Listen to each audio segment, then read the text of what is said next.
spine, and there's nowhere I'd rather be than in the sky. The echoes all through the ages, stories of greatness, and I'll never let go till I'm in the pages. Yeah, I'm gonna chase it. I wanna be right there with the heart of a warrior, right there where the pride and glory are. Time's come now.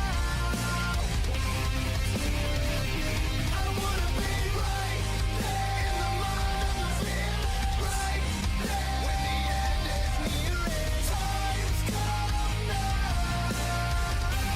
Bring me the fire, bring me the war, give me the ones I came for.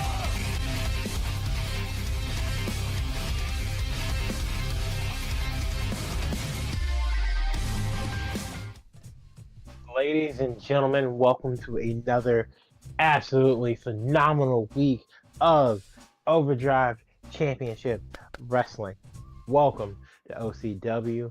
Welcome to Glory. I am, as always, Mr. PNG of Power, the 2.5D Master of Faster, Elias Storm. And with me, as always, is the Manager of Champions, the Manager of the Orange Brand, Stanley Brewer. How are you tonight, bud? Well, to allude to real-world shenanigans right quick, I don't really know how to feel. One of the greatest college football coaches ever just retired, which tells me that anything is possible, but then again in OCW, we already knew that. I'm also perplexed by something, though, and I want to ask you, what's it like not having to wear pants? Man, it's really freeing, you know? It's just out here, tentacles out, minding my business. Would you be willing to sign a petition? I want to bring a petition before Congress to outlaw the requirement of pants. I think everyone needs to be able to live freely and let the breeze flow between their legs. I don't disagree with you, but also I've seen some really bad non-pants individuals, and I think unfortunately pants are needed in this world. Damn it. Well, I tried. Well, thankfully, though, everyone's here is wearing pants tonight. Speaking of wearing pants, who's going to be wearing pants on your brand tonight? That's a good question, but taking the dream open by the seat of its pants currently is the American Nightmare, Cody Rhodes. Currently standing at 4 points. He'll be taking on the phenomenal AJ Styles, finally picking up a much-needed win, gaining 2 points for himself. Will Cody Rhodes continue to break the ceiling? Reference. By scoring another 2 points and solidifying himself as the 100% front runner of his group? Or will AJ Styles tie it up and make things interesting going down the stretch?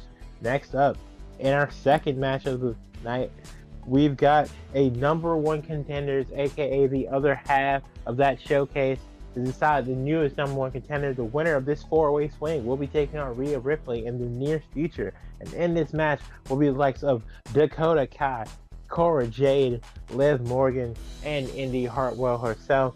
Each and every one of these women have won championships in the alternate universe, but now it's time for them to make a statement and move out even further on their own.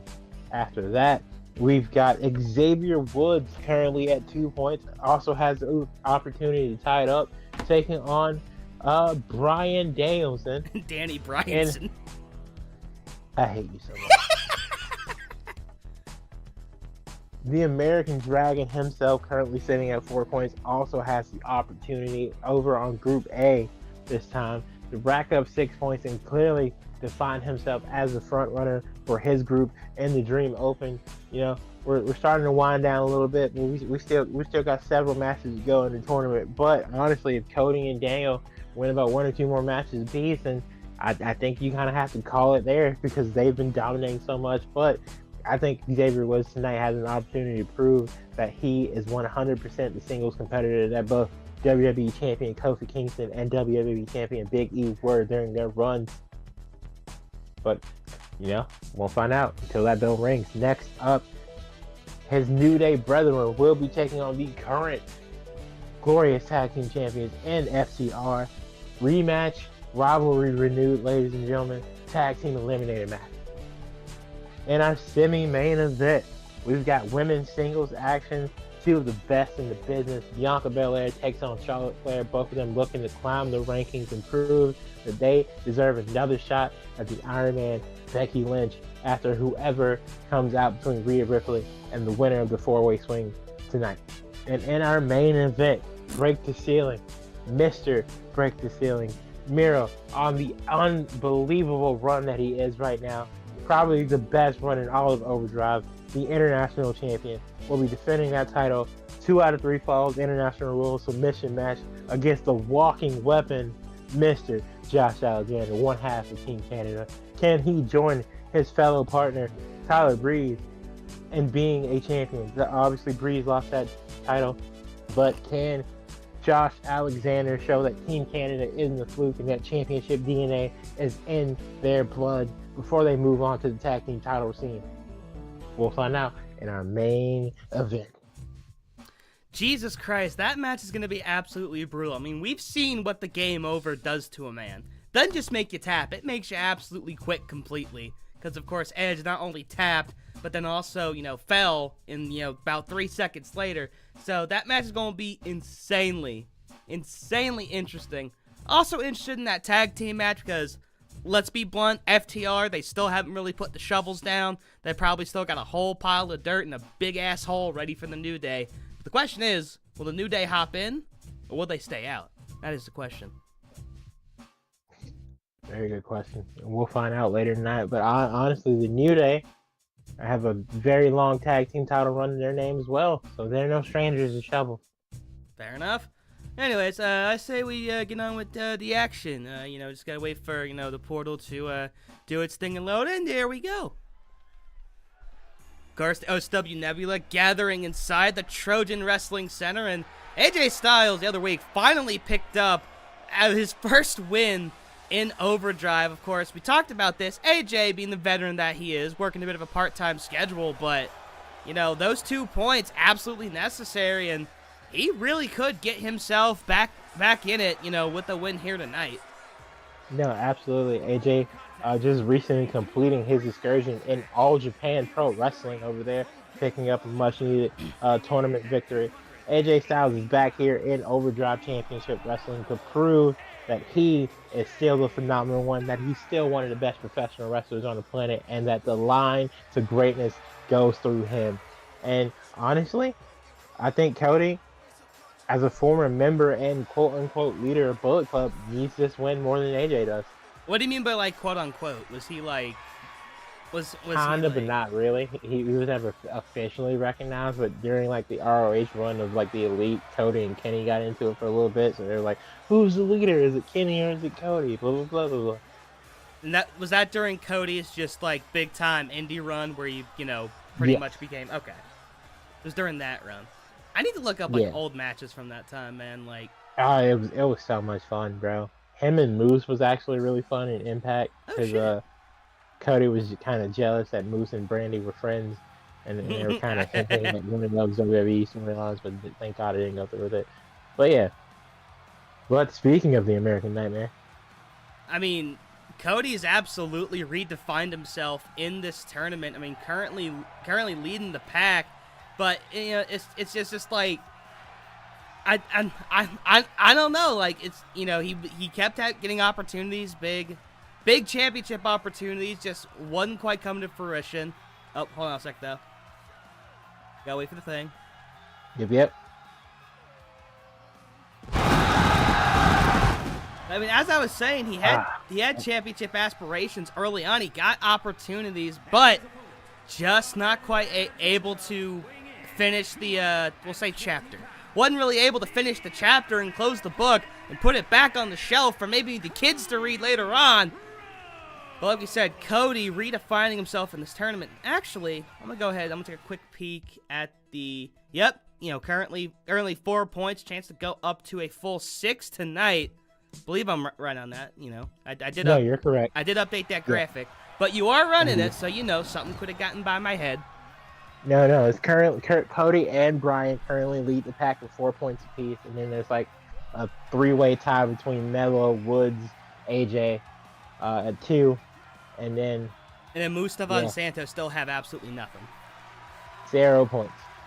Oh yeah, Chad Gable also has 2 points. Shout out Chad. Which Chad actually beat AJ Styles here a couple of weeks ago, and I'm sure Chad's gonna be amped and ready for his next match. But right now, we got a little ROH reunion going right here. Was AJ in ROH? We'll say he was. Actually, yes, AJ Styles is technically the first ever ROH Pure Champion. But he, I think, relinquished it like the next week and went back to TNA. Fair enough. Ew, And Cody almost had the greatest crossbody known to man. AJ out looking at 2. for an early one there. If Cody squashed AJ, that would be funny as shit.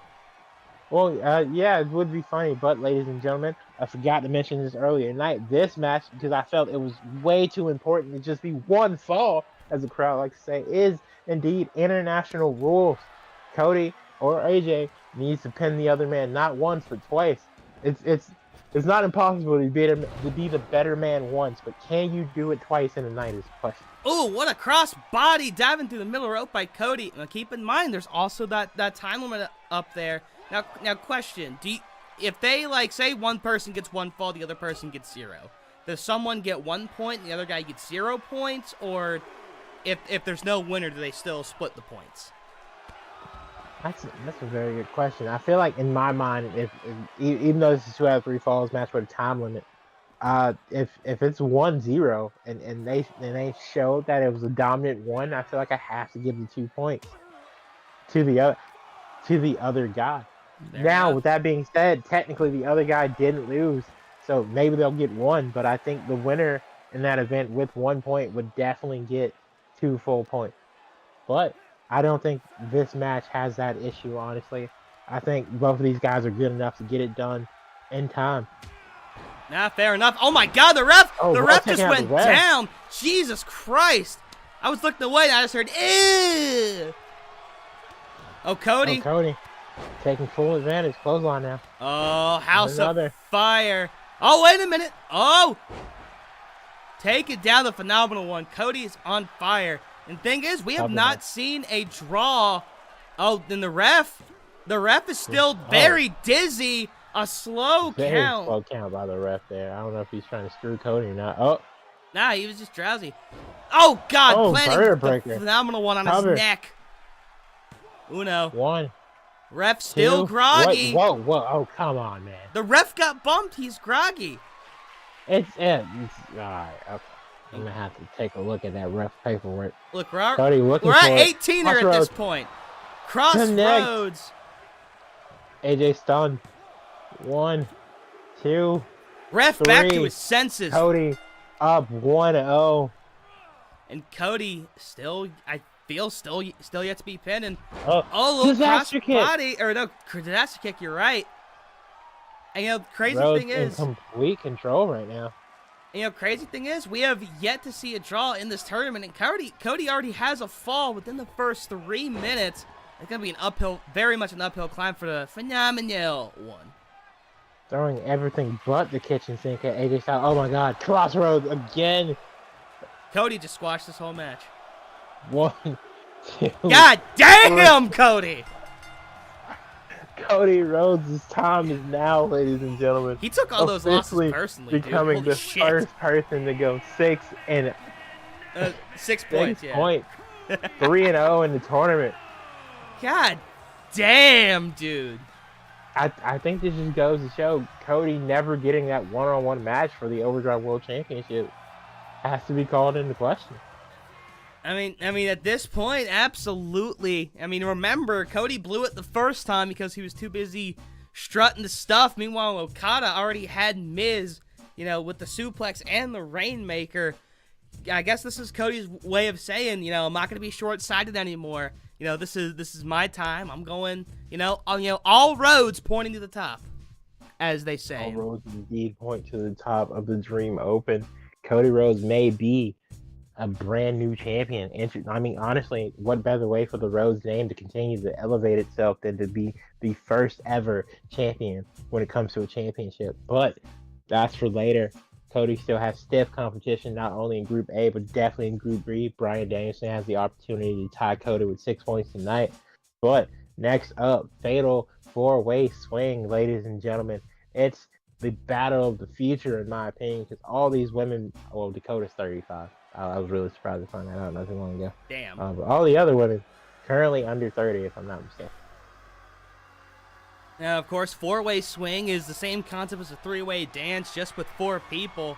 Dakota Kai finding a little bit of success as one half of the player haters. Jamie Hayter, though, unfortunately, was the first one to get eliminated in the Battle Royale last week, and Rhea Ripley, of course, went on to win that. So I'm sure Dakota has more than just a victory on her mind. She's probably trying to avenge her tag partner. Right, and bare minimum to make sure that she has the upper hand. The joke in the locker room and on the road is the fact she wasn't eliminated first. And of course, Dakota wiping her feet. That is seen as a sign of respect in the wrestling business. Essentially, that's you saying that you're cleaning your feet because you're giving respect to the people that came before you. And Dakota, someone who has wrestling in her blood, I could see why she does that in a very, very respectable act. 1/3, well, 1/5 now, damage control in the alternate universe. Next up, Rookie of the Year, in my opinion, missed Cora Jade, making her way to the ring now. Of course, Cora, she would love nothing more to get back in the world title picture. Of course, she faced Becky Lynch at Defiance, and outside of Bianca Belair, Cora is one of the few people to really give the Iron Man a challenge. And of course, she was also in Break the Ceiling, beating Rhea Ripley in one-on-one action, and she could meet Rhea once again in a rematch. Of course, she's got to go through 3 other women. But you are right, Cora Jade, 100% a 2023 Rookie of the Year candidate. Came out of nowhere and won some absolutely huge matches. The first 6 months of 2023 for this company were also a huge, huge step in Cora Jade's career. No, absolutely. But now, it's can she turn 2024 in the next 6 months of Overdrive programming into Cora's house? And of course, here's somebody who's been the well, I guess not top guy, but top girl before. Would absolutely love to become top girl in a company that actually gives a shit about her. Liv Morgan making her way to the ring. Of course, she also was in the Break the Ceiling ladder match, and much like Cora Jade, who was in that match, probably looking to bounce back and secure a huge victory to start 2024. Very good point. Obviously, Ruby competed in the Battle Royale last week. Came up short. But, time to see if the Riot Squad can turn 2024 into their year. The year that everybody riots. Now, Indy Hartwell, she's also somebody who's had some big matches. She had an opportunity at the Iron Man. Of course, she fell short. Her and Candice LeRae, her tag partner, have fallen short a couple of times in the quest for the tag team titles. And you look at Indy looking out into the crowd. She is searching for something. I think that something is a huge, huge victory. And there's absolutely no doubting Indy's talent, but like a lot of people in Overdrive, it's just getting over the hump. It's just it's just getting that one bit of momentum that can propel you into the stratosphere.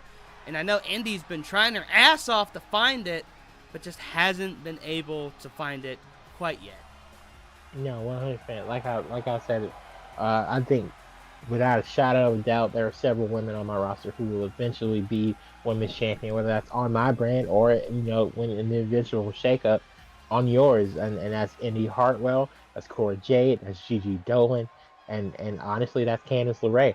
And I think Indy, just as much as Cora, has a very real opportunity here tonight to prove that, obviously. And I love Dakota and Liv too.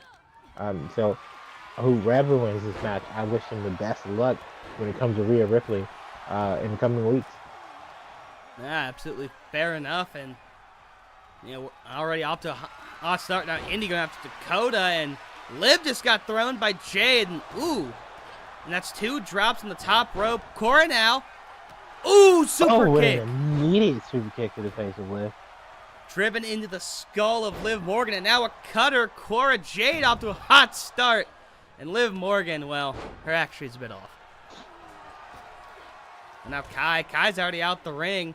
Went from a 4-way swing to a 3-way dance real quick. Jade goes for something, completely whiffs.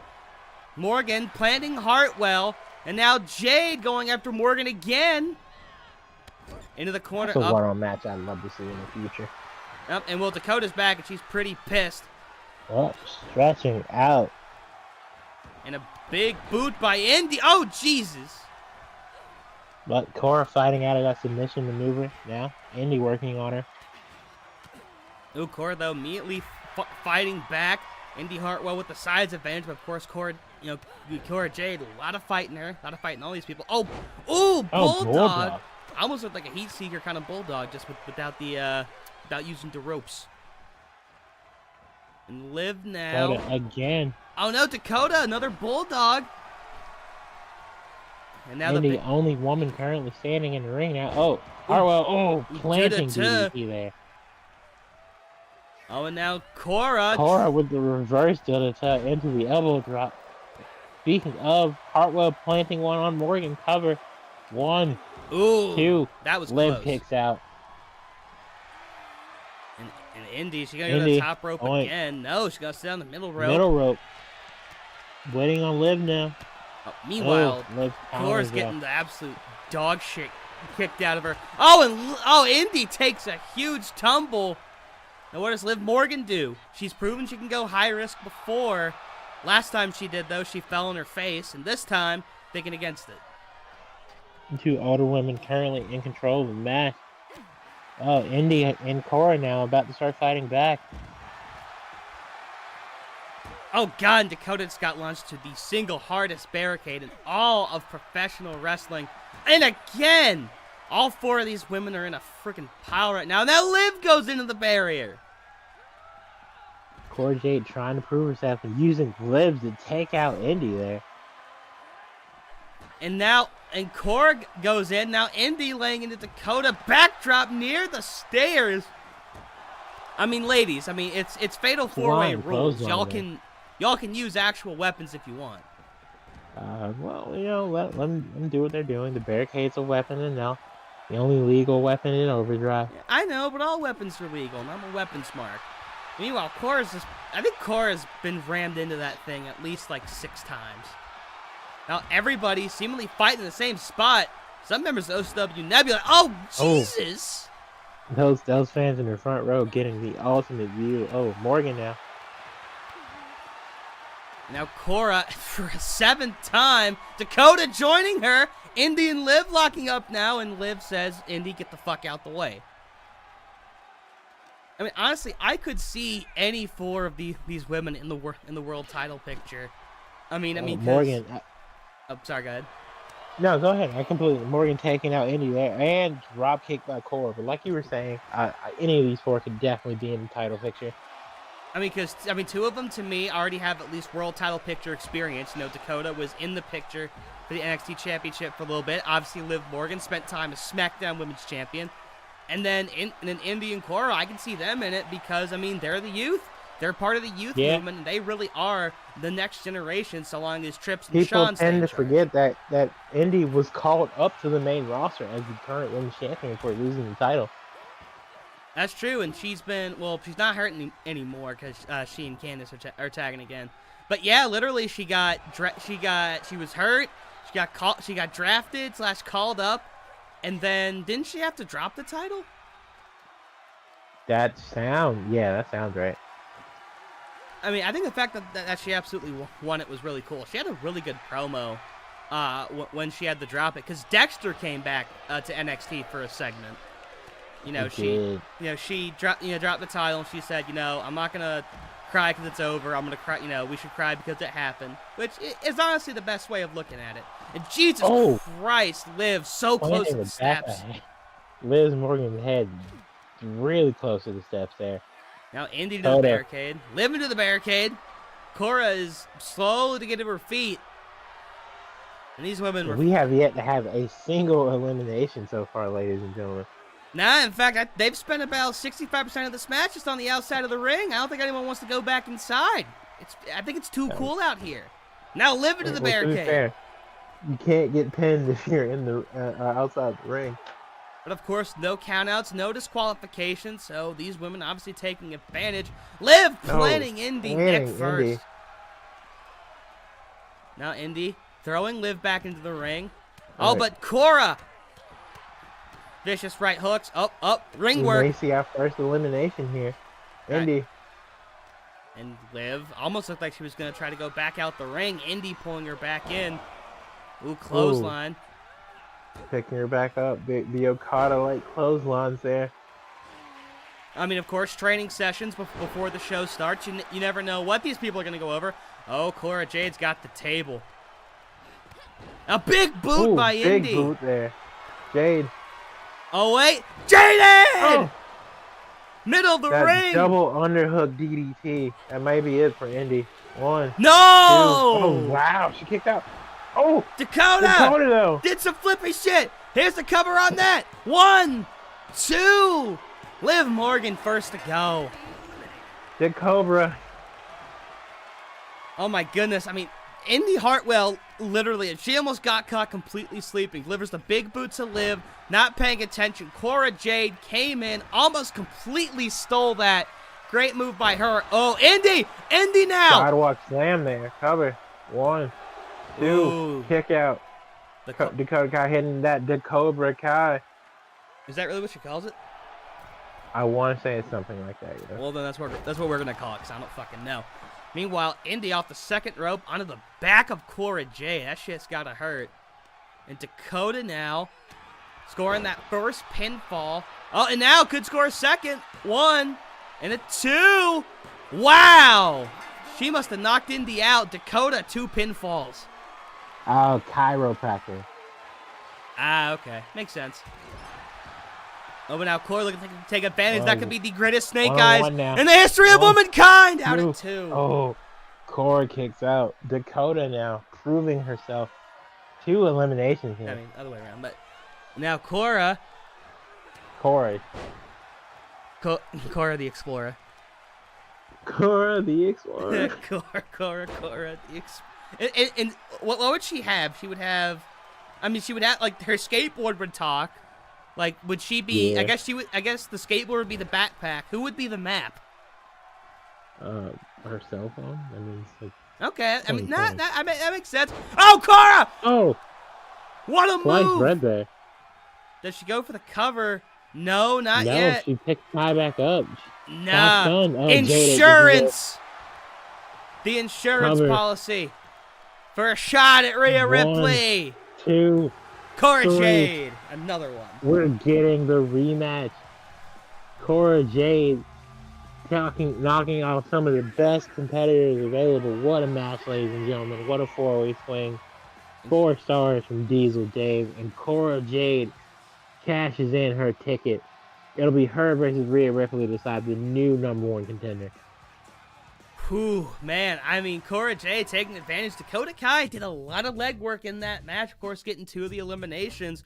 You know, Cora, though, for as many times she got thrown into that fucking barricade, was always there, almost pinned Indy, and of course, you know, running off the ropes, and then the Jaded for insurance. You know what I saw in that moment? I saw veteran instincts. I saw a veteran move. It seems like Cora Jade, right now, she's wrestling, and she's got in-ring IQ that's beyond her years right now. And as you said, her and Rhea set to run it back this time. A title opportunity on the line. Which, I mean, I guess with Break the Ceiling, it was kind of the same thing. But, you know, you had to face 8 other people. If you got to that, blah, blah. Guaranteed title opportunity.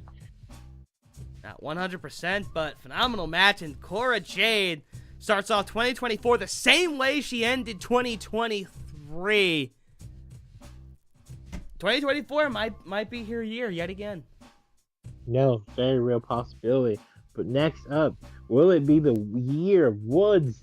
Xavier Woods takes on Bryan Danielson. Dream Open. 4 points to 2. Will Woods tie it up, or will Bryan join Cody Rhodes with 6 points apiece? And you know something, 2023 was a bit of a rough year for the New Day. They ended it on a high note, no doubt. Of course, tag team tables final mix against the Usos. Big E taking care of both Jay and Jimmy. And Xavier Woods had an opportunity at the international title. Couldn't quite get there, but he did finish the year becoming a fan favorite in the Dream Open. Of course, defeating Santos I forgot who he faced the other week, but another great match just came up a little bit short. It was Melo. That's right, it was Melo. Melo getting his first points of the tournament, but that was a highly competitive match. So again, 2023 didn't go the best for the New Day, but what do we always say? You know, on these shows, it's all about taking advantage of opportunities. It's all about getting momentum. And New Day right now riding a little bit of momentum into 2024. This could be a huge, huge night for the New Day, but they've been in this kind of position before. It could also be a complete disaster. No, it's a very real possibility. But again, the New Day is such a decorated tag team. I don't think losses here hurt. I mean, they'll definitely hurt, but I definitely don't think losses here tonight are the end all be all of the New Day. Fair enough. But meanwhile, here comes probably one of the most dominant men in 2023 to not have a championship to his name. Bryan Danielson, of course, you know, lest we forget the 4-0 sweep on Chad Gable, and now a chance to match the output of Cody Rhodes in this tournament.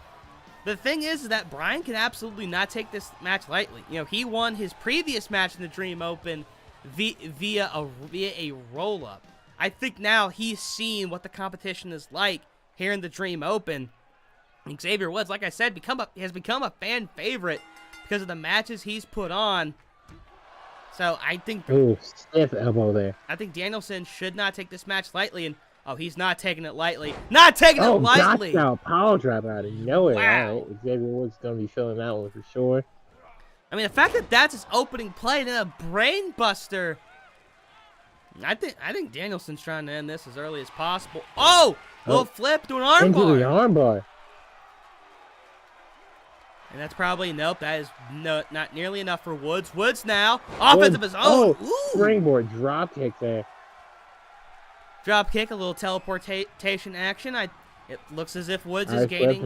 Looks like drop down. I can't say words. Leapfrog.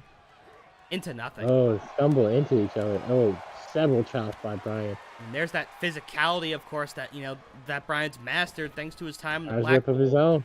Combat Club. German. Into the German. Oh, cover. One with the bridge kick out by Woods. As I was saying, Woods, teleporting a little bit on that drop kick earlier. It seems that Woods is gaining a little bit of an aura of his own. So, stiff stomp there. So, Xavier Woods could be somebody to watch here in the Zenith Bland. Those lines, Woods taking a moment to celebrate. You know what? That's what I'm going to call your brand from now on. I'm going to call you guys the Zenith Bland. You're hilarious. I know, right? Lung blower there. Woods taking the opportunity. And another one. Another one. And of course, count out victory will still get you points all the same here in the Dream Open. Ooh, a little swing-a-ding neck breaker. Honestly, maybe Woods just beats the shit out of Bryan and then gets the count out. Another lung blower, absolutely driving the air out of the lungs of the American Dragon. I mean, for as long as he looks, Xavier Woods has been wrestling for a very long time. There's a very high in-ring IQ. 18 years, if I'm not mistaken. He was once a TNA, for fuck's sake.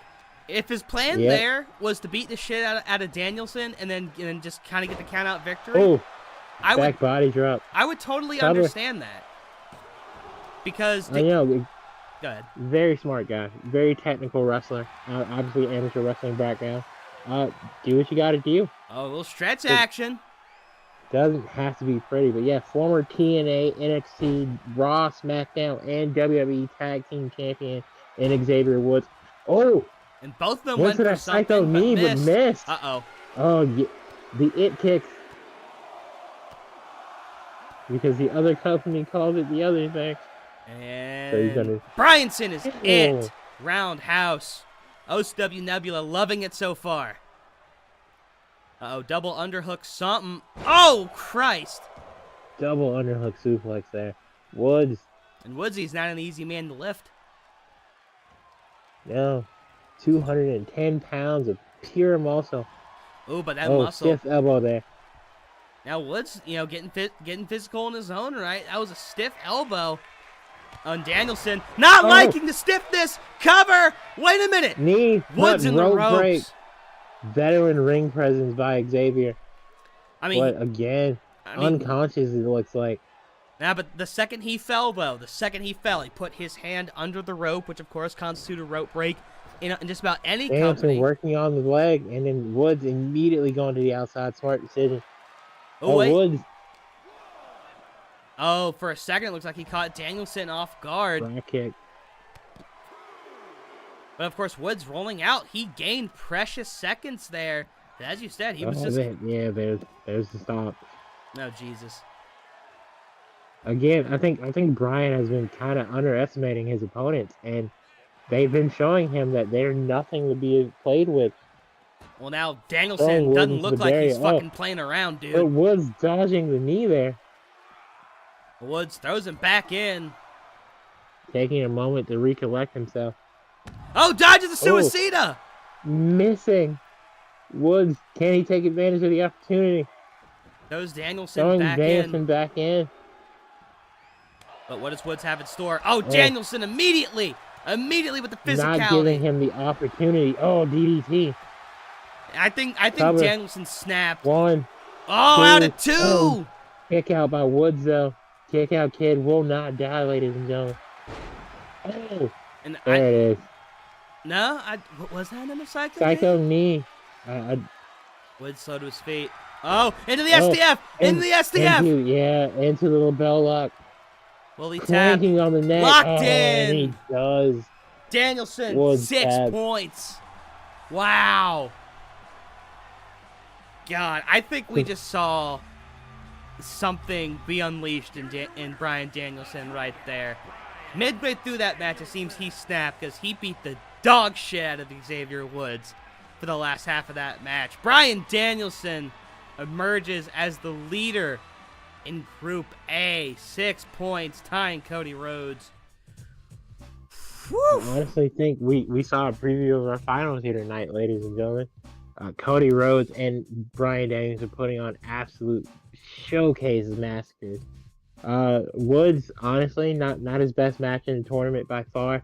But, I mean, he still has the opportunity to try and catch up. But honestly, he and AJ are definitely in win-out mode. Same thing could be said for Chad and Mello. And then, honestly, for Santos. And they're fighting for pride at this point. Yeah, they're fighting for pride at this point. Which, honestly, is not a bad thing to fight for. But speaking of fights... We got a tag team fight coming up right now. All is not lost for the New Day so far. But if they lose this match, it would be very, very fucking funny. Yeah, it'd be a tough night for the New Day for sure. Obviously, they were unable to challenge for the tag titles as long as the Judgment Day held on to them after losing that cage match. Creed Brothers taking it off of the Judgment Day, and then they lose to FTR, the current tag team champions. 8 stars. But, the New Day have an opportunity tonight to knock off their former rivals, the Revival, now known as FTR, obviously. Can they secure the badge and guarantee themselves a future glorious tag team title match? We will find out tonight. And, I mean, of course, the lineage of these two teams, I mean, I don't even think we have to say it. FTR, inside and outside of the WWE, and, of course, outside of Overdrive, have been extremely successful just about anywhere they went.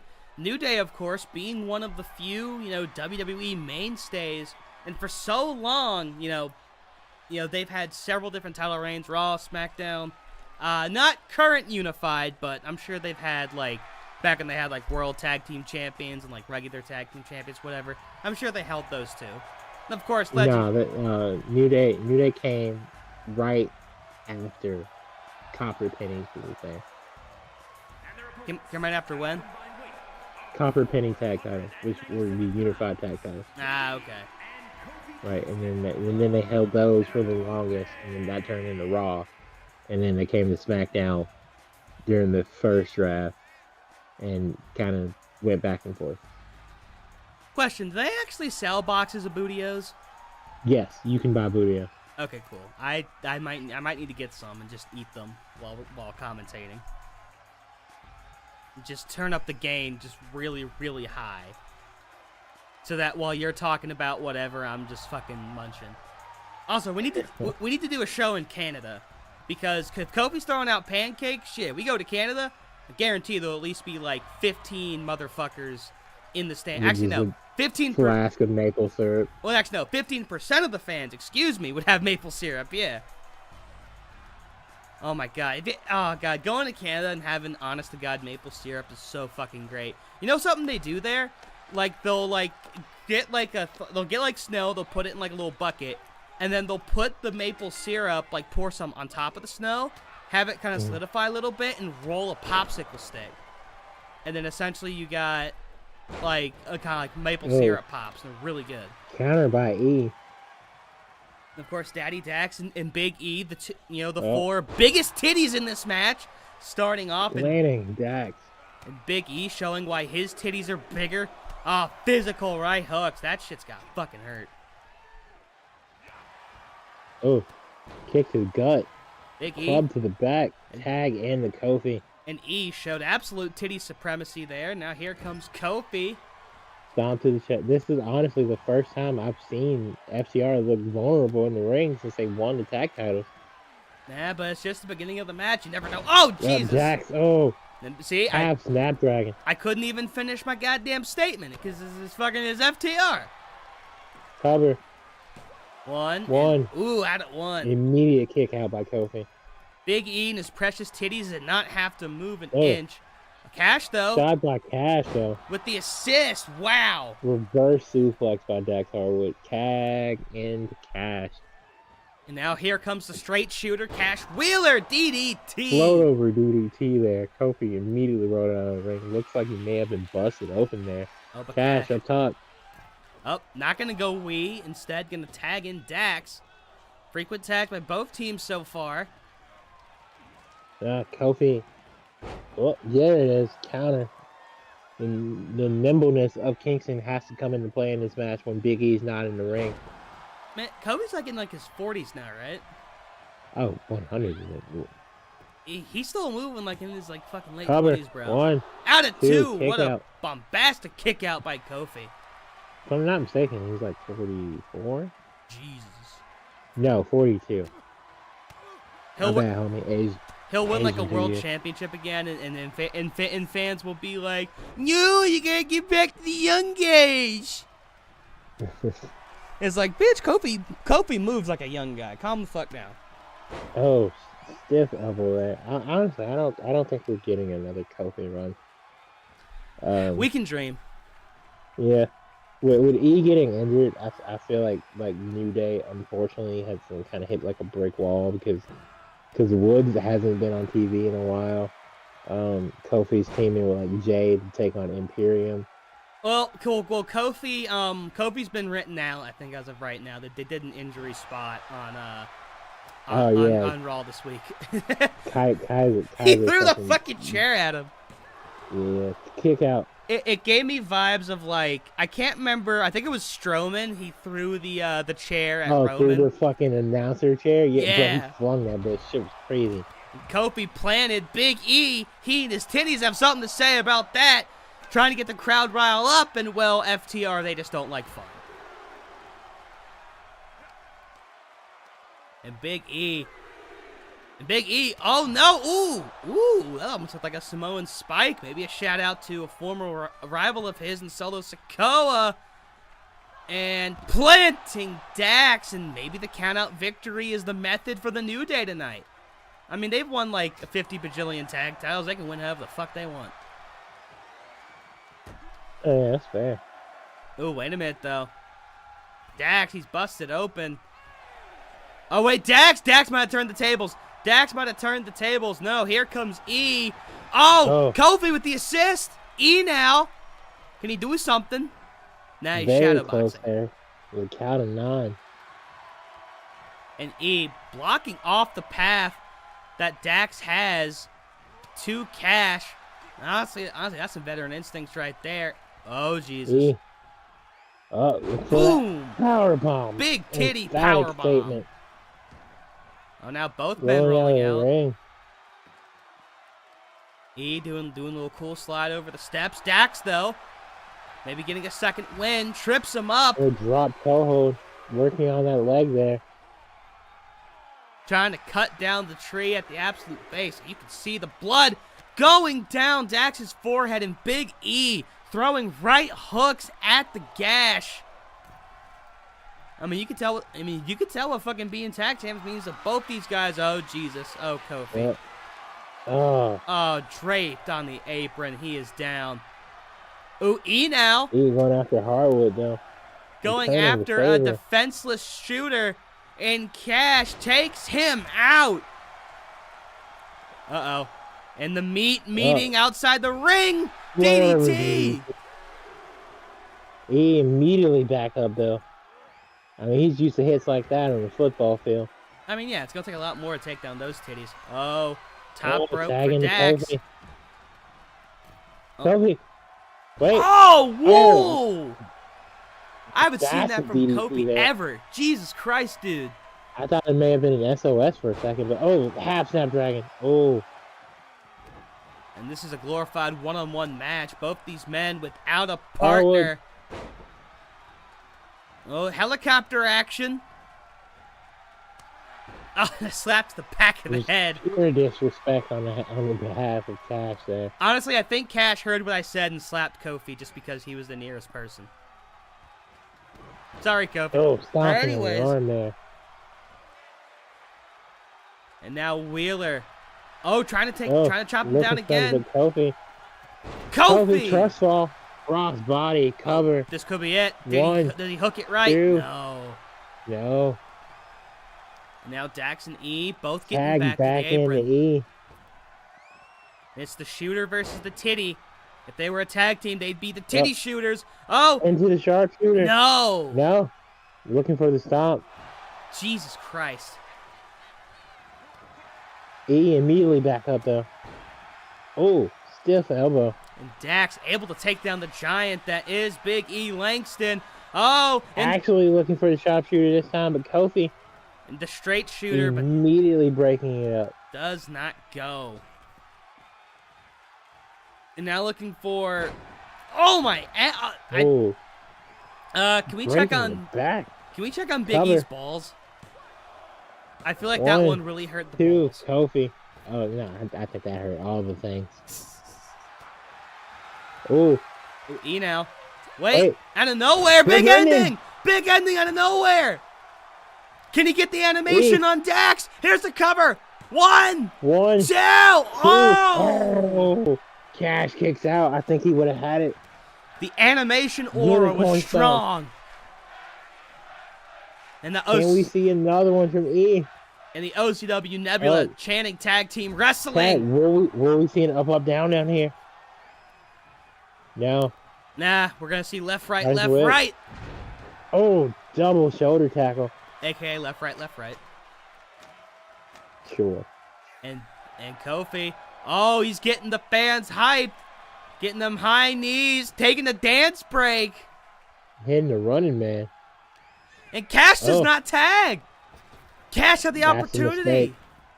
That's a big mistake. Oh, Double caveman stomp. almost. And now Shout Kofi, out. trouble Oh, in trouble in paradise, paradise. man. But Dax is there. One. And a little trouble with that trouble in paradise. Kofi, Kofi. though, Boom drop. boom. Kofi on an absolute tear right now. Oh, nope, not anymore. The straight shooter. About to get his shot. No, he missed his Kofi. shot. Drop Oh, kick. drop kick. Immediately making up for it. Ooh, Cash, though, blocking Kofi's way. Oh, raking at the face of Cash. Ooh, now this is the chance for him to take out Dax if he so pleases. No. Looking for another trouble in paradise. Even more Oh, trouble in connect. paradise. The IRS has again. come to One. repossess the property. Every time he hits But that, again, we're just Harwood it's is just reverse. right there. And I don't know why. I mean, because New Day's been in this longer than anybody else. Maybe not quite used to OCW's style of tag team action. Of course, these guys been in a lot of singles matches Ooh. and gimmick matches. Drop kick. Tag into E. And E saves the animation stun. Kofi gonna go Oh. out though. E. Standing, delayed, squatting. Ooh. E's hitting new max today. Squatting. Suplex. God, you hear the thud when Dax hit the mat. Oh, throwing vicious Stiff right right. to the Jesus face. Christ. Oh, Dax still fighting out. Now, Daddy Dax, the Oh. uppercut. European uppercut. Shit, did these Ooh. guys? I know they were in Japan. Did they ever go like overseas and become like a promotion for like an obscure like Irish promotion or something? Not to my knowledge. Maybe Rev Pro's the next one on their list. I don't know if they're Irish, but I know they're international. No, they're British for sure. And E, big But- titty power bomb Oh, again. Up on the far Coming now. side. The ref won. Oh! Oh, kick out by Dax immediately. He again stiff shots to the face. Dax absolutely showing the gusto of a champion. Out at one on a big titty power bomb. Tagging the Kofi though. And both teams use, frequently using tags, though. You could argue New Hurricane Day Rana. doing it more. Oh, Jesus, that was Oh. just a straight up kick. Kofi. Oh, Oh. no, wait. Gets blocked. Countered. Regular titty power bomb. Oh, he takes out E. And the FTR, they could end it right here. Going for the Oh knee. no. And now Kofi. Oh, taking out Dax. Busting a move right in front of Cash. That's funny. And- New Day rocks right in the face of Cash Wheeler. Can't take him out, though. And here comes Dax. Kofi Well, that done, Dax but eats it. doesn't matter. Whee! And Crossbody. crossbody into the cover. One ref in the way. Two. Oh, wow. Oh, I thought that was three, honestly. Kofi felt Great kick out by Dax. the wind at his back. He knew Cash would be too late, kicking himself and not getting the kick out, but that's that champion instinct. And Dax Dax probably welded at this point, but in this leg of the It's match. ending. Oh no, Snake Eyes. Oh, Dax reverses. And Tired of those straight shots, closed fist to the face. And Dax, he gets a couple shots, E. but very slow shots. Oh, countered by Dax. God, look at the blood on E. Dax's fucking face. Irish whip. Oh, stiff shot there. Again to the corner. Ooh. E. The spear Now little into alley-oop ballin'. drop. There it is. Now Dax is down. E. Stalking Dax. Oh, E. no. Top rope. It's Oh something no. we've never Oh seen. no. Oh God, this arena's about to fucking shake. Big E. Oh! Oh, axe handle there. But Dax Hey, back E. up quickly. Big ending. Big ending. Does Cover. he get it? No. Oh no, the ref won. Wait, two. Ooh. I think Cash was just taking a moment. I don't know. He was trying to E. fuck with them. Flash. The fans loving this match. They have not been seated Broken since the bell body of rang. Dax Harwood just sitting there. And Kofi. Oh, Kofi was maybe looking for that SOS, but Dax. Dax not broken fighting. yet. Now double underhook, Northern suplex, Lights and Dax finally tagging out. tag in a much needed tag in the Cash Wheeler. Now the straight shooter, the freshest Hey. man in this match. Looking for that suit. Oh, No, still Stomp. not. Yeah, Still not going for his The super for the stomp. thing. for that sharpshooter Oh, now a tag, into the cover. and E's already E right breaking there. it up though. There's absolutely no way you can get that by him. No. Kofi I mean, looking for E now. again, at this point, it comes down to who can neutralize Oh, who yeah. first. Wait, Oh, we will see it up, up, down now. Jesus Connect. H. Tap dancing Christ. Not going for Wait, the and cover. then E calling for something The big No way. ending. into a big ending. Oh God, bro, you know how mad I would be when I got to the back. Cover. One. Wow. You know how mad I would be. If they're like, yo, the spot is gonna hit you with an up, up, down, down, and then E's gonna hit you with another big ending. And then that's not the finish. That's not the thing. Oh Just for man. Kofi to like win with a roll up. I mean, honestly, I'm here for it at this point. These two guys have obviously shown that they can go toe for toe. But again, it always comes down to who can neutralize the other team, and there hasn't been a lot of neutralization in this match. I agree. Honestly, the Creed brothers got to be watching this in shock and awe. Like, what the fuck? Mm-hmm. Now, Kofi Kofi breaking fighting it out. up. Can he get rid of Dax? Into the SOS. Connects. Cover. One. Just one. But Dax, again, just right there. Now pushing Kofi off. And Dax now dragging him away from the ropes. He's going, I don't know if he's going for a cover. Yeah, I was about to say, he hasn't hit anything. Oh, looking for that quick tap. The straight shooter. Will Kofi tap? Big E's got to get there, and he does. Oh, drop kick. I hate when they do stuff like that, because if he misses it, it's, ooh. Nah. Animation cheese. That quick tap Tag out, though. in the hardwood.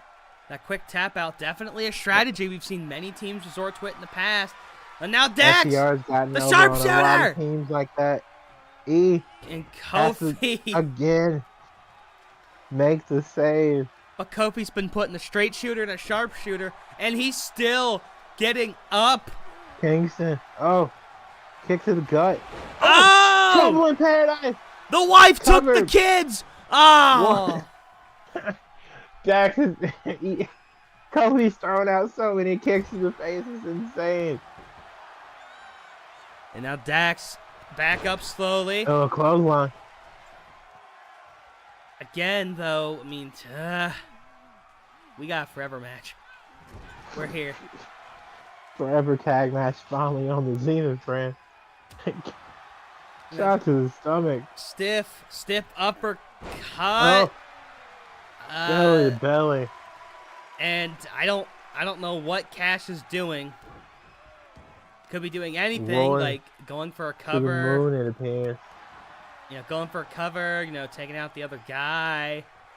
You know, things of that nature. Oh, flinging Kofi by his neck. Kofi's been taking a lot of punishment, similar to the punishment Dax took when he was in the match for a long time, like 17 minutes ago. And now Cash. Now you know how I feel all the time. Maybe he's going after E. No, top rope. That's not something we see often. This has cost him in the past. Ooh! But Stiff not tonight. shot. Oh, Kofi looks like he took all of that to the face. No, 100%. I think Dax used a top rope elbow to get him. Stalking Kingston. Oh, Kofi with the counter. Oh, Kofi. Head scissors. Hurricane Rana. Oh. Cover. Oh. One. Oh. Two. Oh my. Dax being saved by Cash, flying over the ref. Honestly, reminded me of that guy attacking the judge when he got denied probation. Everyone's Tag been in the E. using that clip and putting it into like a wrestling context. Spear. Mm-hmm. I think my favorite is like WWE fans. Jinder Mahal sucks. Tony Khan. Yeah, Jinder sucks. WWE fans. It shows that gif. Gut wrench powerbomb. Oh, E top. What's he gonna go for? Like maybe looking for that broken broomstick again. Oh no! Oh no! Cash throws him off. Cash. Wait, but Dax is still stunned. Oh. That honestly put Big E in perfect position. Let's not kid ourselves. I'm not going to disagree. And now Kofi. Oh. Irish whip. Leapfrog. Absolute stalemate. Oh, Kofi was trying to go for Cash. He went for Cash, but Dax stopped him. Oh. DDT. Does he go for Cash again? No. Now Kofi. Dragging Dax to the other side of the ring. A worse place for him to be, but now Dax fighting out. Dax, you have an opportunity to do something really funny here. E not taking advantage. Dax not taking advantage. He had E in the corner perfectly. Now Dax is trying to regain some breath. Kofi, Through Cash to the outside against the barrier. But wrong partner. Wrong man in this situation, honestly. Oh, wait, Kofi. Wait, Kofi has the opportunity. Kofi. There it is. Oh, my goodness. There it is. Kofi, now's your chance. Oh, but Dax trying to prevent it from I hate happening. it Toe hold. I hate it here so much. I hate it here so much. Toe hold, middle of the ring. E breaks it Ooh. up. Oh, Kofi's holding on to that knee. There's still a really good opportunity here for Kofi to take advantage. Double underhook suplex. Kofi. Oh wait. Oh, That honestly, I think the next pinfall here might have it. Both of tag partners are down. And Kofi can't get up with that knee. I don't know if he can hit Trouble in Paradise. Dax waiting for Cash to get back to full strength. And now an STF. STF to the face of Kingston. Oh, Kingston! He tapped right as E got there. Just a smidge too late. Kofi could not see E coming. And the pain on his face was too much. FTR wins the night. Wow, what a match. These two going at it. Elias is absolutely speechless right now at what he's seen. A forever match, but not a forever match that sucked. Of course, none of them sucked, because the ones on Pride are actually really good. Everyone's just mean. But a forever match. FTR gets the victory, proving why they are your glorious tag team champions. And it seems that Elias, stuck in the portal, probably taking care of business. Axiom probably calling him again. So in the meantime, I will call everything and I will dunk on absolutely everybody. Ladies and gentlemen, our semi-main event for our first half of programming this evening. Charlotte Flair, Bianca Belair, next. And by next, I mean right now. Now, Charlotte Flair, we've seen her on OCW programming a good deal. Charlotte Flair, the woman who buries everybody in her wake. She always carries a shovel inside of her trunk.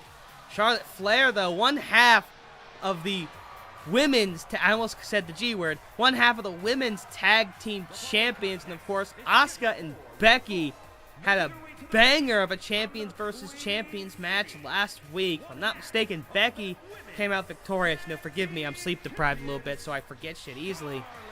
Charlotte Flair, though, one half of the inaugural women's tag champions, and of course, the pink and gold. I mean, I'm not gonna lie, the boys outdid themselves on that one.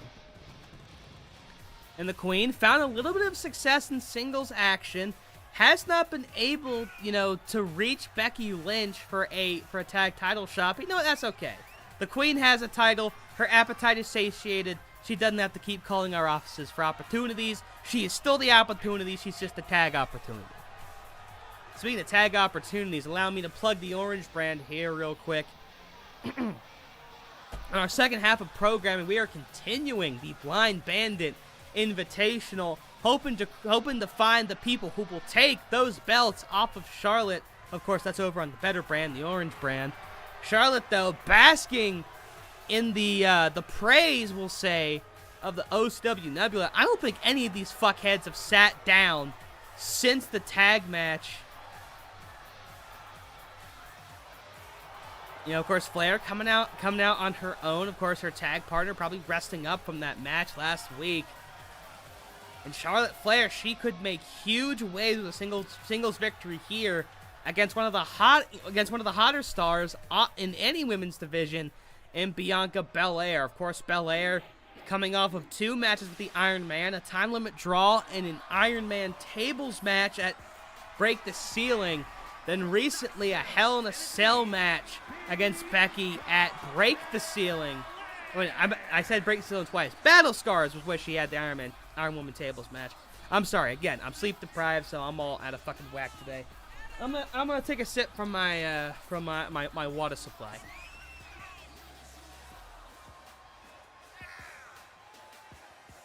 If you don't drink water straight from the filter, you are not based.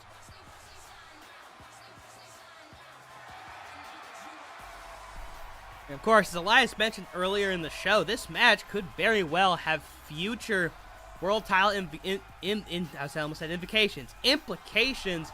Of course, Bianca was there herself, so close on the mountaintop, but Becky Lynch still with an iron grip over the glorious Women's Championship. Oh, and the Nebula already picked their side, even though the Odd Couple's a popular act.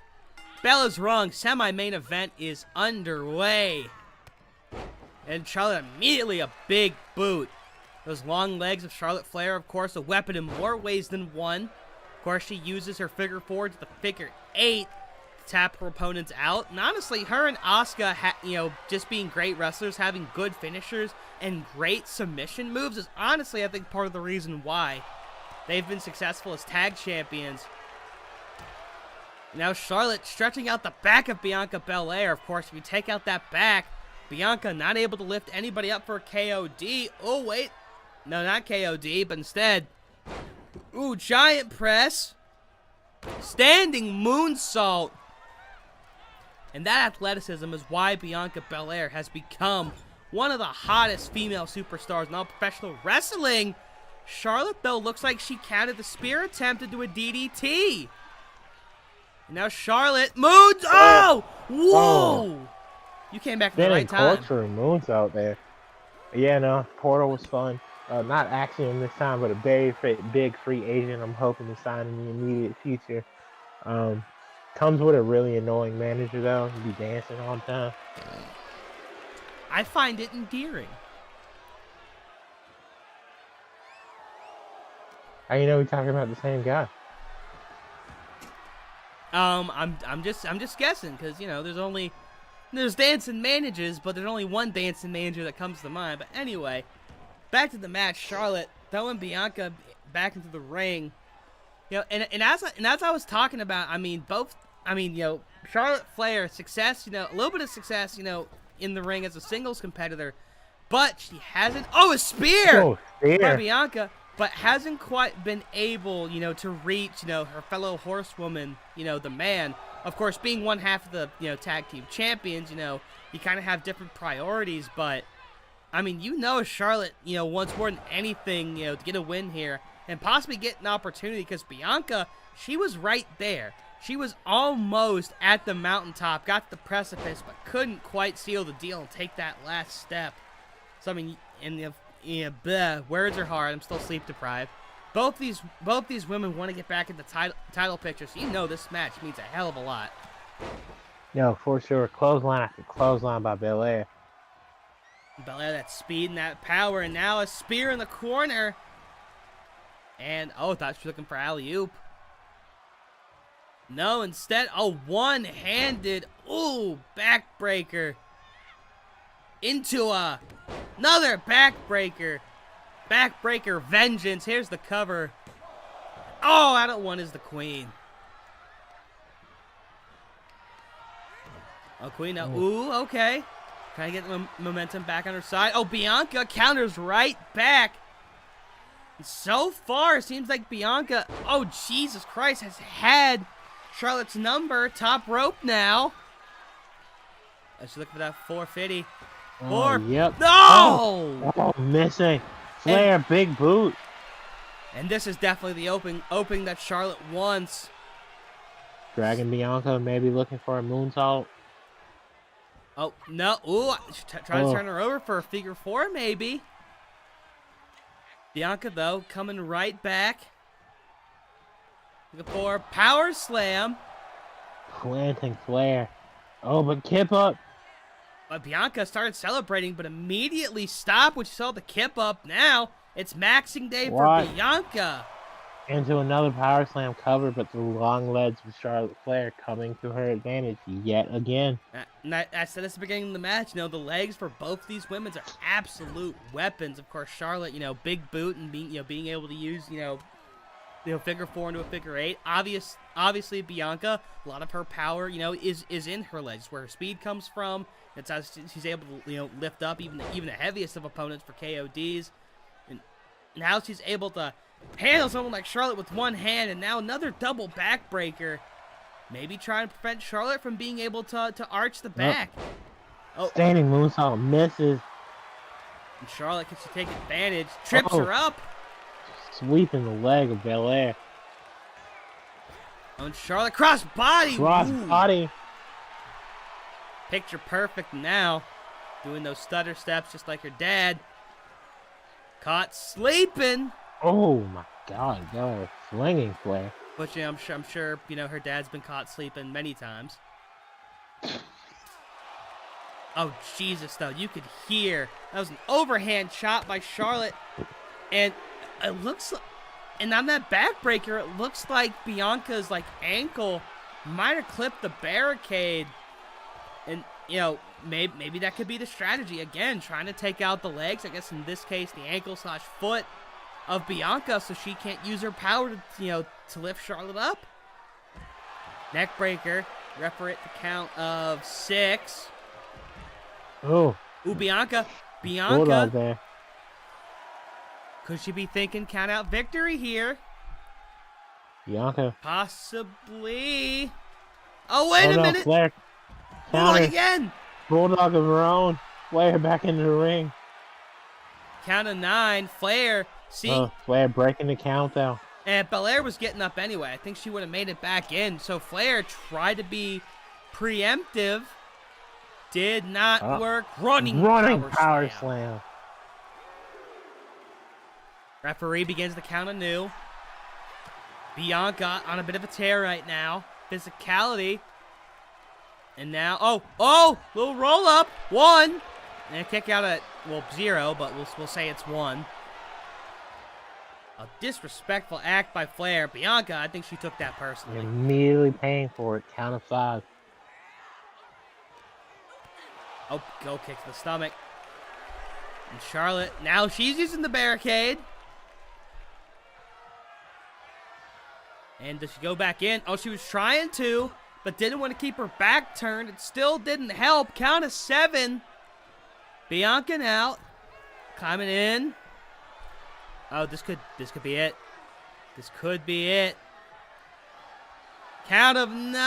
Oh, beats the count. The veteran Charlotte Flair. Oh, wait. KOD? No. Fights out. And again, going for the leg of Belair. Charlotte. Oh, God. That was a wicked chop. Natural selection. This could be it. Does she go for the cover? Yes, she does. There's a 1. There's a 2. Ooh, out of 2 is Bianca. We still got a match. And women's wrestling has been amazing in 2024. Another banger match from the women's division. Of course, we got one of the best women's divisions in the world, so why would we expect anything less? These two putting on a clinic right now. Bianca rolls out the way. And now picking up Charlotte. Oh, maxing again. 2 reps. Plant Charlotte. I really wonder what she deadlifts. That was always my favorite lift. Man, I need to hit the gym again. Maybe I'd be less of a fat. Oh, no. Bianca, there are steps right there. There are steps right there. Okay. Maybe Bianca was truly going for a kill shot right there. Now up. Oh, up and down goes Bianchi. Bianchi Belarus. Ah, no, I'm just going to this point.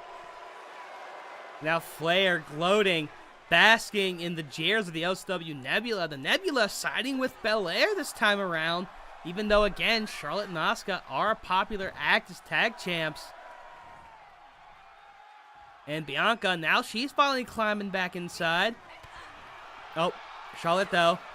Oh, God, that vicious right hook. Honestly, there's been a lot of physicality on the shows as of late. Like, goddamn, you'd almost think this stuff is real. And Charlotte, oh, what a little neck breaker. Planting Bianca's neck on her shoulder, looking for the boot, goes down. Charlotte now crawling to her feet. Bianca spanking her ass. Ooh, Bianca, though, seems to have lost a bit of a pep in her step. She wasn't moving as quick as she normally does. She could put it away right here. K-O-D-D-D. Cover. A 1 and a 2. Oh, my God. I'm not even shocked at this point. This is an AEW match. Oh! Charlotte, though, what a comeback move. with the plant. Oh, fight forever chance by the OCW Nebula. They know quality when they see it. Oh, this could be it. Figure four, figure four, figure four. Does she elevate? Figure eight. Charlotte, middle of the ring. Does Bianca tap? Does Bianca tap? Does she tap? Yes, she does. Charlotte Flair, one half the tag team champions, picks up the victory. Laughs in the face of anyone who taps out. What a win by the Queen. And what a fantastic match. It makes me sick, right? Because I know my brand's got to compete with this. I know we can because we're the better brand. This brand sucks, but this brand, despite the fact that it sucks, can still put on good matches, and that was one of them. And Flair basking in a mix of cheers and boos by the OCW Nebula. Heck of a semi-main event. Partner, are you there? He is still in the portal. I do not want to do the main event without him here. Of course, this is his show, you know. I may be an asshole, but I at least believe in fairness, alright? So, we will take a very, very brief intermission, and we will come back to the main event of the show. Just give us 1 second, Rooney. I found the button.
Ladies and gentlemen, we are back. Apologies for the delay, but of course, our good boy Ryan had to get ready.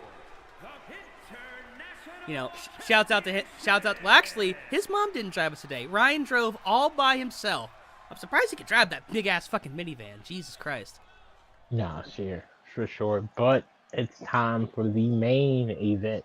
In the words of Mark Henry, Josh Alexander trying to prove himself as a singles competitor once again. But honestly, I think Team Canada has been kind of doing extremely well. You know, picking up wins here and there. Breeze, former internet champion, obviously.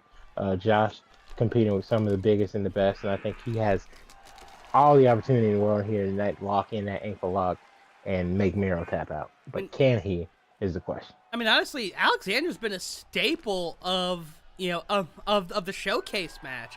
He had one last year that went like 5 stars. I think it was like him, Shin, maybe Lee, Keith Lee, and somebody else. And that was actually, I believe, a #1 contender showcase for the international title. And now, what I do want to ask is, I mean, I know how much you like Josh Alexander, but why do you think he was deserving of such a shot? I mean, you did say that, he's won matches here and there, but why do you think he was deserving, to go against the unstoppable one in Miro? Honestly, the international championship is all about proving yourself, making opportunities, being the best damn match on the card, regardless of where you're at. And I think Josh Alexander, exudes all of those qualities. Shout out to Miro, obviously, he's definitely been killing it. But I think, honestly, not only would this be a banger match to just get these star ratings, but I think Josh deserves an opportunity to show the world why he's a former Impact World Champion. And, I mean, you could say that this match favors him, but honestly, I think this match really evens the playing field. Of course, the Game Over has been the deadliest submission in OCW, and just look at that cold, hard stare on Miro's face. Like, this is a man, whenever he enters the ring, he is looking to actually physically try to kill you in the most legal sense of the word. Yeah, 100%. Looking at his title, just the way he walks, Miro knows he is absolutely the unstoppable force. He could become the first double champion. Of course, he's Mr. Break the Ceiling, but Josh Alexander is one tough son of a bitch. And this isn't just one tap out. This is 2 out of 3 tap outs. International submission match. Our main event. I, for one, am very excited to see if the dominance of Mr. Break the Ceiling continues. But honestly, losing the international championship here tonight isn't the worst thing in the world for Miro. No, not at all. I mean, obviously, he's already had a dominant reign. He's run through just about everybody he's faced so far. But if I'm Miro, I'm going, I'm looking at a couple different numbers. I'm not sure how long the longest reign was. I believe that was Cedric, okay. But yeah, I think 5 weeks, right? Around that time. And I think if he doesn't have it already, Miro's probably gunning for that record. Very real possibility. Miro ends up being the longest reigning international champion of all time. Also, the most defenses, because I do try to keep track of those, like New Japan does. I think that is also credible. Oh, you've only champed 3 months, but you defended the title 16 times. That makes a difference, And Miro putting down the belt to show everybody, I mean, I guess just to lay out that primordial roar. And of course, say it time and time again, that champion's aura, that belt flying high above his shoulder. Could that be the last time he's seeing that belt? Could Josh Alexander be seeing that later? Time will tell, but you gotta make a guy tap 2 times to do it. Damn it! You know what we should have called this? We should have called this the fucking oh god, I know the words. Brain thinking too fast. Oh god, the double tap. We should call this the double tap match. The double tap. All right, but oh, Alexander. Ooh, already setting up for an ankle lock. Oh wait, STF! Oh my goodness! Could Alexander pull ahead immediately? No. Why did I even think that was a possibility? Yeah, I like to get excited, but goddamn, I was just being unrealistic. Oh my god! It's only a few inches, but he's literally picking up man's entire body to slam his head back down. And Miro immediately wasted no time, asserting himself, asserting his dominance, stomps to the face. You know, the places on his head that aren't protected by the headgear. Why does he wear the headgear? Is that just kind of like to say, hey, I used to do the real version of this? Pretty much. Yeah, fair enough. I mean, honestly, it gives him a unique look, because I don't like we see people wrestle in singlets all the time, right? It's pretty much just whoa, what a swinging neck breaker. But we see people wrestle in singlets all the time. It's pretty much become like one of like the main categories of like fucking wrestling attire. You never see anybody with headgear. In wrestling, yeah, a couple people. Josh Alexander's probably the most famous, but I've definitely seen one or two. I mean, you see people with masks. The Steiner brothers used to. That's right, they did. I actually forgot about that. Well, I think Rick kept that fit for most of his career. even post Steiner Bros. Rick Steiner definitely so did. Well, because Scott dropped it. Because I remember when he had like his first like shot at like a singles title, he had already dropped it. You know, because that was back before he fucking had the blonde / whatever fucking color hair he had. That's when he and Rick still had the long like brown hair. Like I understand how he got so big, steroids, but like yeah, for sure. But like God, like the complete transformation of Scott Steiner is one of the most incredible, and he still looks like that too.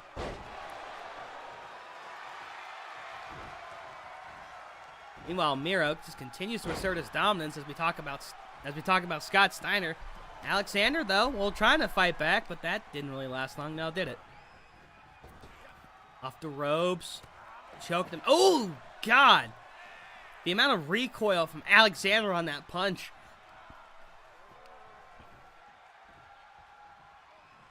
On Miro. Oh, what's he thinking here? Knees to the face. Uh-oh. Uh-oh. Oh, Christ. Oh, down goes Alexander, the biggest of boots. Alexander's not moving. He is now, but probably not under his own will. Alexander's still not moving.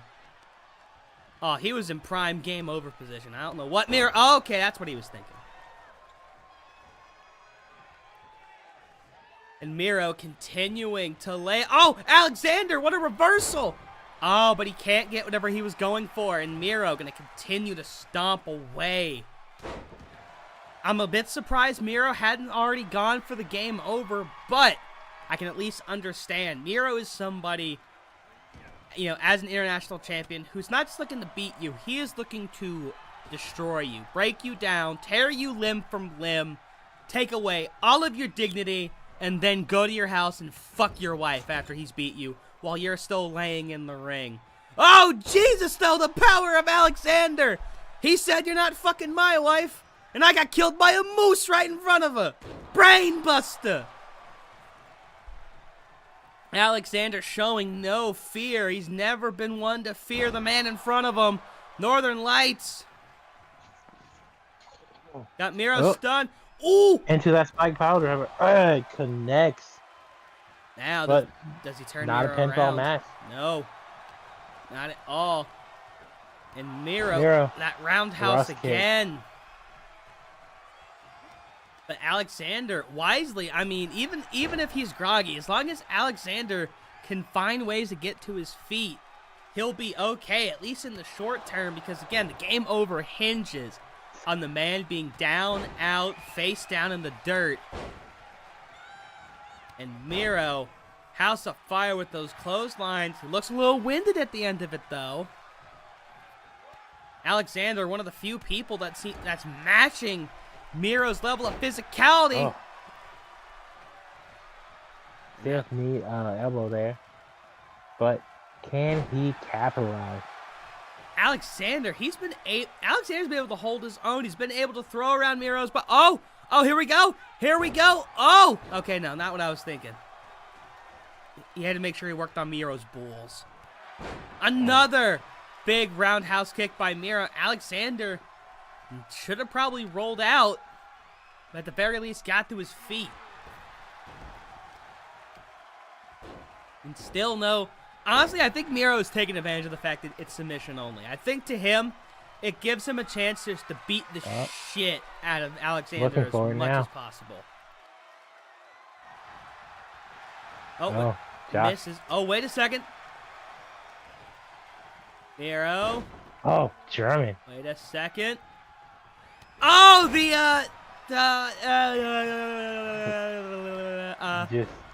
just the Redeemer. That moves the Redeemer. The Redeemer! So now we have the Rainmaker, the Taxidermizer, and now the Redeemer. Jesus Christ. And Miro. Working on the knee of Alexander now. Wouldn't it be funny if Miro, like for the second tap, just went for an ankle lock? Just said, oh! Cross body, but caught by Alexander. Planted. And Alexander's busted open. The fact he's able to catch a man of that size. Now an uppercut. Strong European uppercut up, but Miro immediately to the outside. Probably wisely so. Alexander having his number, at least right now. But no submissions have been locked in so far. I think they know they need to beat the ever-living shit out of each other first. That's very true. I mean, again, that's how Miro's won a lot of his matches. Beating the shit out of somebody, then locking in a game over when he knows that there's no way they could actually tap out. Alexander stalking Miro now. Oh, does he go for it? Oh, he's at least... He's storing something. Double. Under. Oh! No. Alabama Slammer! What a perfect counter by Miro. The champion standing over his prey. Now a kick. Now working on that leg of Alexander. I mean, maybe Miro really is going for an ankle lock. That'd be so funny. And just when he wins, they play Kurt Angle's music. Choking out Alexander now. And instead of chanting "You suck," they chant "Redeemed." Redeemed. Yeah, I'd be here for that. Oh God. Miro Angle.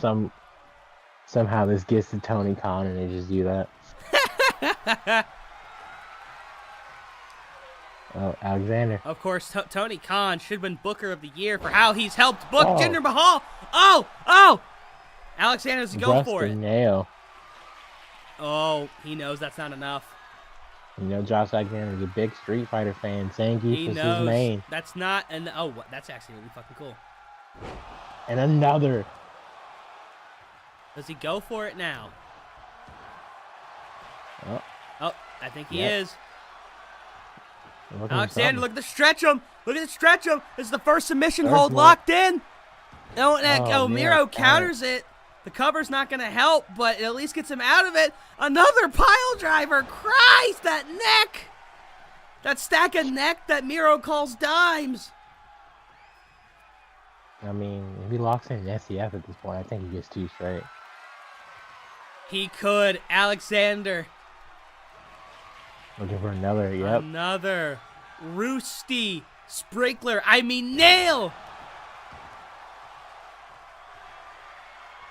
And Alexander feeling himself. Does he still think that's not enough? Jesus Christ, Josh. You ain't got to flex that hard. Alexander, I think he's stuck on what he wants to lock in. Oh, Miro breaks it. Countering. I think Josh Alexander not going for that SCF again is probably going to end up costing him. I mean, we've seen him do submissions, right? This isn't just like a really shitty Kratos wrestler? No, he's definitely done the surfboard stretch, and he did the SDF. Miro going for the SPEAR and hits it. Now throwing him back in. And Miro hasn't gone for anything yet. Hasn't gone for the Gamma Ovar. But of course, he's been spiked on his neck 15 fucking times, so I imagine that's kind of hard to do.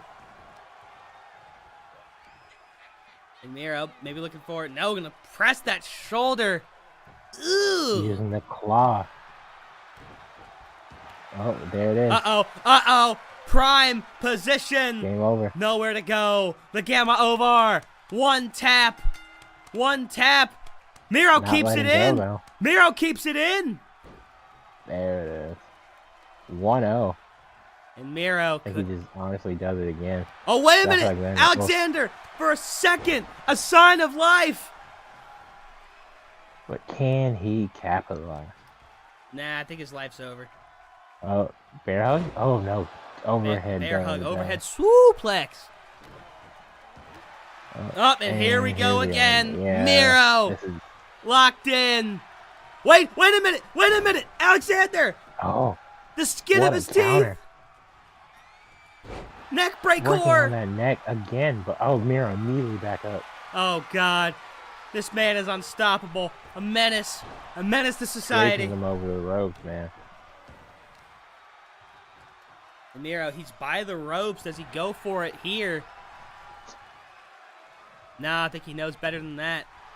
Alexander, though, a little bit of fight left in him. Overhead chop, side chop, another side chop. Oh, face busted. Oh, but wait, Alexander says busted makes me feel good. Running elbow. Oh, he's measuring up. Maybe he didn't spike him on his head enough. One more time. Rusty nail. What? He's got to go for a submission at this point. Go for the submission, Josh. Wait, Go for it. hang on. Yes. All right. Into the surfboard That stretch. surfboard stretch. Middle of the ring. Does he get Miro to submit? Oh, he does! He does! It's 1-1! It's 1-1! The first man to make Miro, just tap or feel any... Oh, Miro. no. I think he took that personally. Oh, he absolutely did. Are you fucking kidding me? Oh, Josh Alexander making the absolute smart decision to run out of the ring and get some rest here. Alexander Miro. disrespected a god. Oh my God. My head's Jumping ringing left from up kick. here, bro. What the fuck? Oh yeah, that's Jesus. All right, Miro now. Holy shit. Oh, Overhead belly button. oh, Jesus. Oh my God. Against the apron. And these two can't finish it on the outside. Those sabate kicks. I mean, honestly, regardless of who wins here, Josh Alexander put up with a hell of a fight. The fact that he managed to get Miro to tap out is astounding. But he could still win it. But it doesn't seem like Lady Luck's on his side, at least not right now. Uh-oh. He's almost in the position. He's almost in the position. He's out there. Oh, assume the position. Miro. Alexander taps. He taps. And Miro keeping that locked in extra long for good measure. The disrespect. And still your international champion. Wow. What a match, ladies and gentlemen. Miro. And Miro. I don't know what to say. I mean, it's still yours. In the most dominating fashion at the end. I mean, but And you can't say that Alexander didn't fight for it, man. He managed to pull even very late in the game. But that game over, still the deadliest submission in OCW. He locked that in 3 times. Alexander was only able to break out 1 time. 2 out of 3 taps, the first of its kind here on Overdrive. And Miro walks out of the main event, still your 5th international champion. Look at him staring into the hard cam just like we taught him. 4.75 stars from Diesel Dave. Honestly, Where I did you think get the they extra got 2.5 from? No, I'm not letting you do that. robbed. Yes. Only I could do that. No, for sure. You're gonna look at that match and tell me that's not 5 stars. And the fact that this game is so stupid that he didn't hit one extra move in between throwing him back into the ropes and hitting him some. Bro, the fact that he hit his sub and then automatically go to 5 is bullshit. I see no flaw in the game's logic. You're full of shit. I know. If that were you, I'd give you that. I'm like, that's a 5-star match. That's 100% a 5-star match. Well, you know That what? shit was insane. No, that was insane, but you're a better man than me. I am. But with that being said, ladies and gentlemen, 4.75 stars for Miro, Josh Alexander. Honestly, currently my match of the year candidate. Honestly, I saw 3 match of the year candidates tonight. Very surprised by that. And we're only in the first half of the show. But now the Orange Brand's definitely has a lot to compete with tonight. But you know what? I think the card over there is fairly stacked in its own right. You know, of course, Faction Frenzy is going to continue. Of course, a lot of surprises over there. We still don't even know who half the factions are yet. But all that's a very real point. Will be revealed tonight and within the coming weeks. But any final words on your show before you wrap up, partner? That was a 5-star match, and I got robbed. But other than that, phenomenal show tonight. Unfortunate for Xavier Woods and the New Day, honestly. Again. But I saw a lot tonight. And honestly, I think New Day has proven that they can compete with FCR, and honestly, I may just book the match anyway. Sometimes the eliminating match is just about seeing what like money looks like, and that match looks like money. So I'll have to talk with FCR and New Day, see how they feel about having one more match, and we'll go from there. But great card tonight. Shout out to all of my men and women competing for the superior brand, and I can't wait to see what the Orange Brand comes with tonight and try and compete. I don't really have a retort for you. You know what? It doesn't deserve one. But thank you for watching first half of Overdrive program. If you're watching it live, if you're watching the replay, well, you should have watched the other one first. If you're watching this one second, good for you. If you watch the other one first, if something's wrong with you. Anyways, we will be back in just a handful of moments. But again, if you're watching the replay, you have a good night. Now, where's the button? There's the button.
Ladies and gentlemen, we live in an unfortunate reality where legally I have to wear pants. But we also live in a reality where I get to call wrestling every week. So you know what? I think we're going to do that, pants unfortunately included. Ladies and gentlemen, as I fix my camera, you should know who he is by now. We are the Undisputed Kings of Commentary. We are co-owners of the single greatest wrestling promotion on the planet right now, the hottest thing in professional wrestling, in our opinions, and our opinions are right. Well, his most of the time, but this opinion is right. My name is Stanley Brewer. I'm kind of a big deal. With me, as always, is my partner in crime, the 2.5D PNG of power, Mr. Elias Norman. Welcome to what I'm sure will be another fantabulous edition of the Orange Brand Overdrive Pride. Elias, as always, a lot to compete with this week, but how you feeling? I am feeling amazing. What a show we put on earlier tonight over on the Zenith brand. Oh, Miro Josh Alexander, piece of resistance to a perfect card in my opinion. Already the favorite in the match of the year. And I am very excited to see if you guys can put up one of your own. I mean, I bet we can. I mean, so far 2024, we've been able to compete. I mean, if you ask me, you've always been able to compete. But you are right. So young to 2024, already a couple match of the year candidates on the table. And I think we have the formula to create some more tonight. With that being said, let's get into the card for tonight. Ladies and gentlemen, ooh, I don't want that up. No, I need that down. There we go. Accidentally had the dream open up.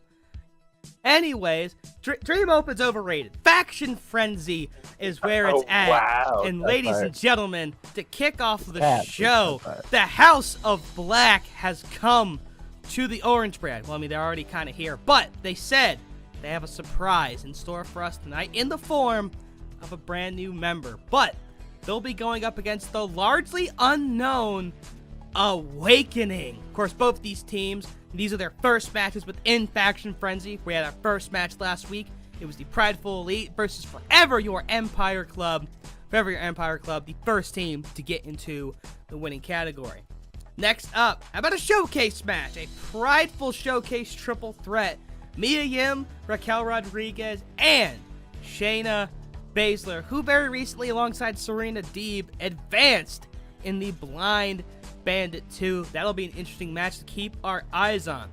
At the midway point, how about this? Rey Fenix, one half of the Lucha Brothers, returns to Overdrive programming after an excursion in Mexico. He and one half of the Prideful Tag Team Champions and Randall Keith Orton will compete in a finisher match. That's going to be very interesting. Mentioned the Blind Bandit earlier. Well, guess what? Blind Bandit 2, opening round, match 2. We have the veteran rookie pairing of Mickie James and Roxanne Perez going up against Miss Women's Break the Ceiling in Athena and former Prideful Women's Champion Zelina. After their match last week, these two found out they're going to get paired together. And maybe, just maybe, they have a championship winning combination on their hands. Speaking of championships, how about our semi-main event? Making his third defense in his third ever title run. Internet champion Jon Moxley going up against a man who is in the Break the Ceiling ladder match on the men's side, Darby Allin, in a clash for the real Internet Championship. And then our main event. The Prideful Elite is going to look to bounce back from their loss last week, the first faction to have 2 matches, and this will be our first tag match of Faction Frenzy.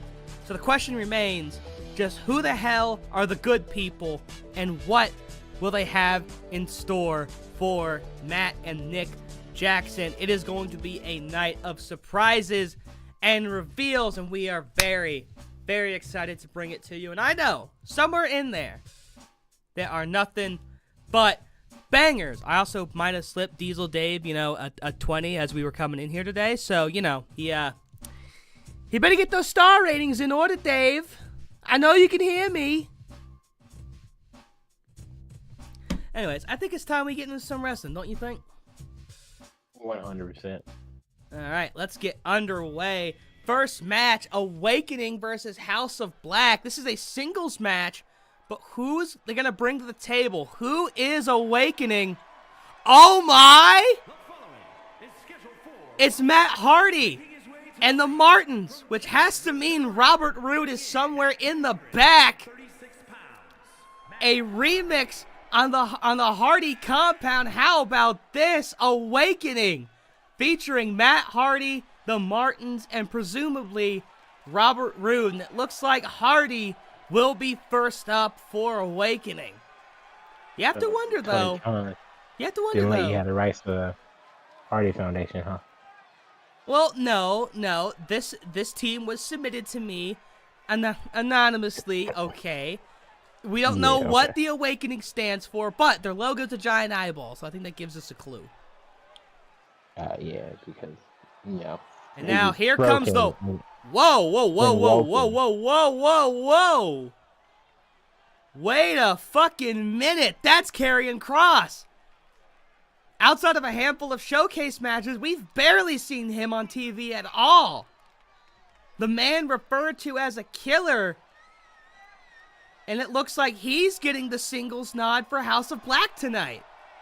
Of course, Malachi Black, Brody King, and I guess presumably Buddy Matthews will be coming in. But Killer Kross, an interesting choice for the fourth man in House of Black. We got Karrion Kross, Matt Hardy. This is actually a bit of like a reunion because both these guys were in the inaugural Internet Championship Battle Royale, and they're going to start 24 for Faction Frenzy DDT. Matt Hardy, go for the quickest win. Killer Kross out at 1. Are you surprised at all by these people and these selections?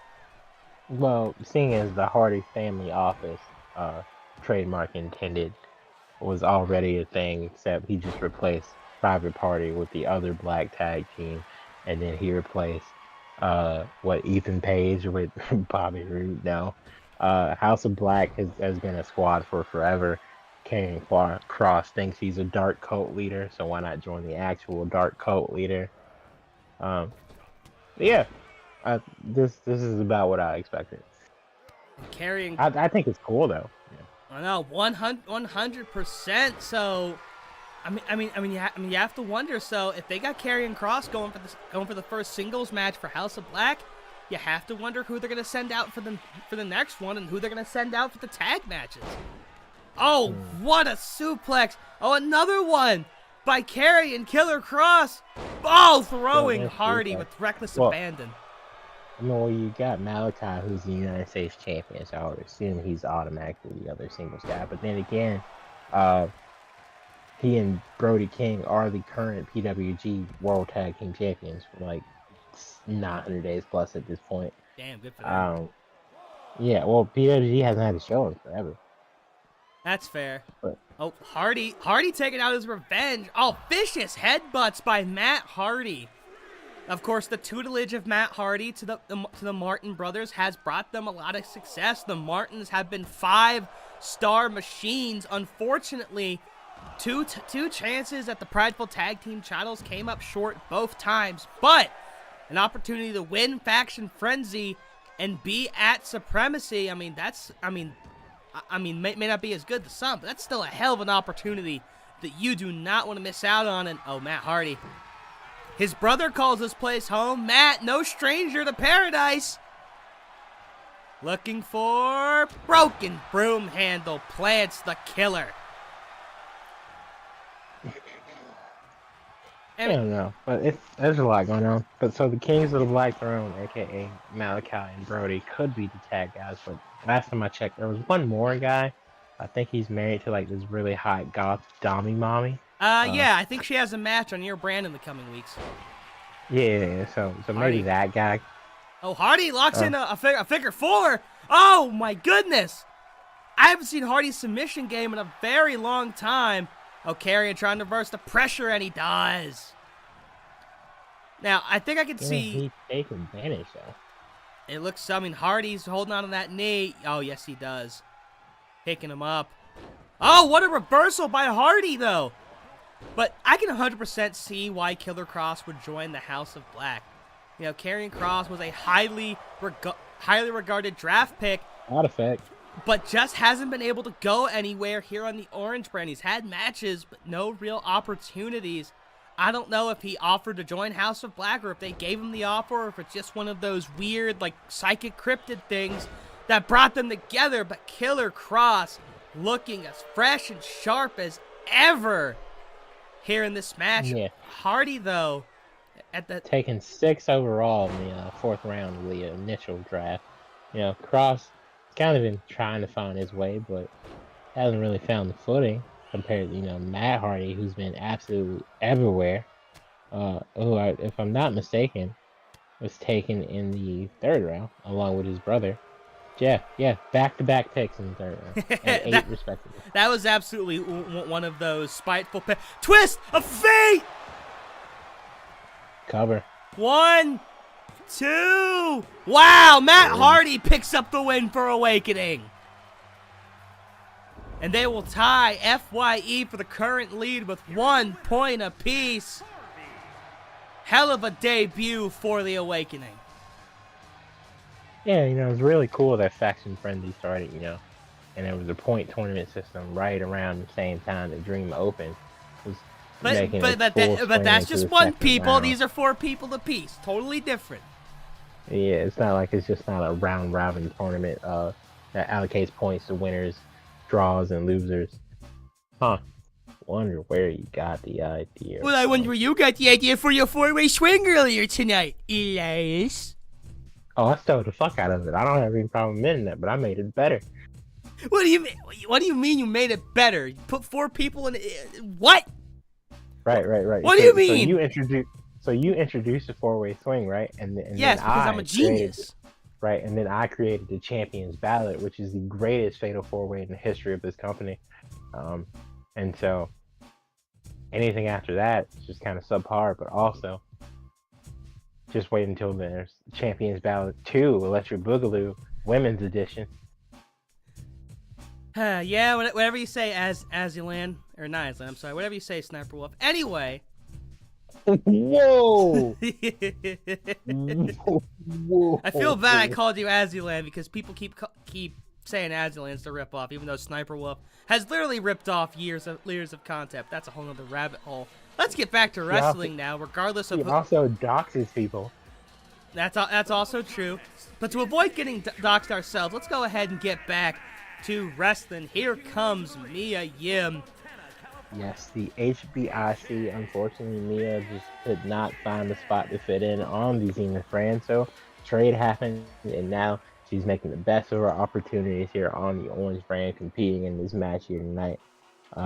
Hopefully this eventually leads to like some, gold for her, but we'll see. Now, it's not just her and Shayna Baszler, who, were both part of that trader in this match tonight.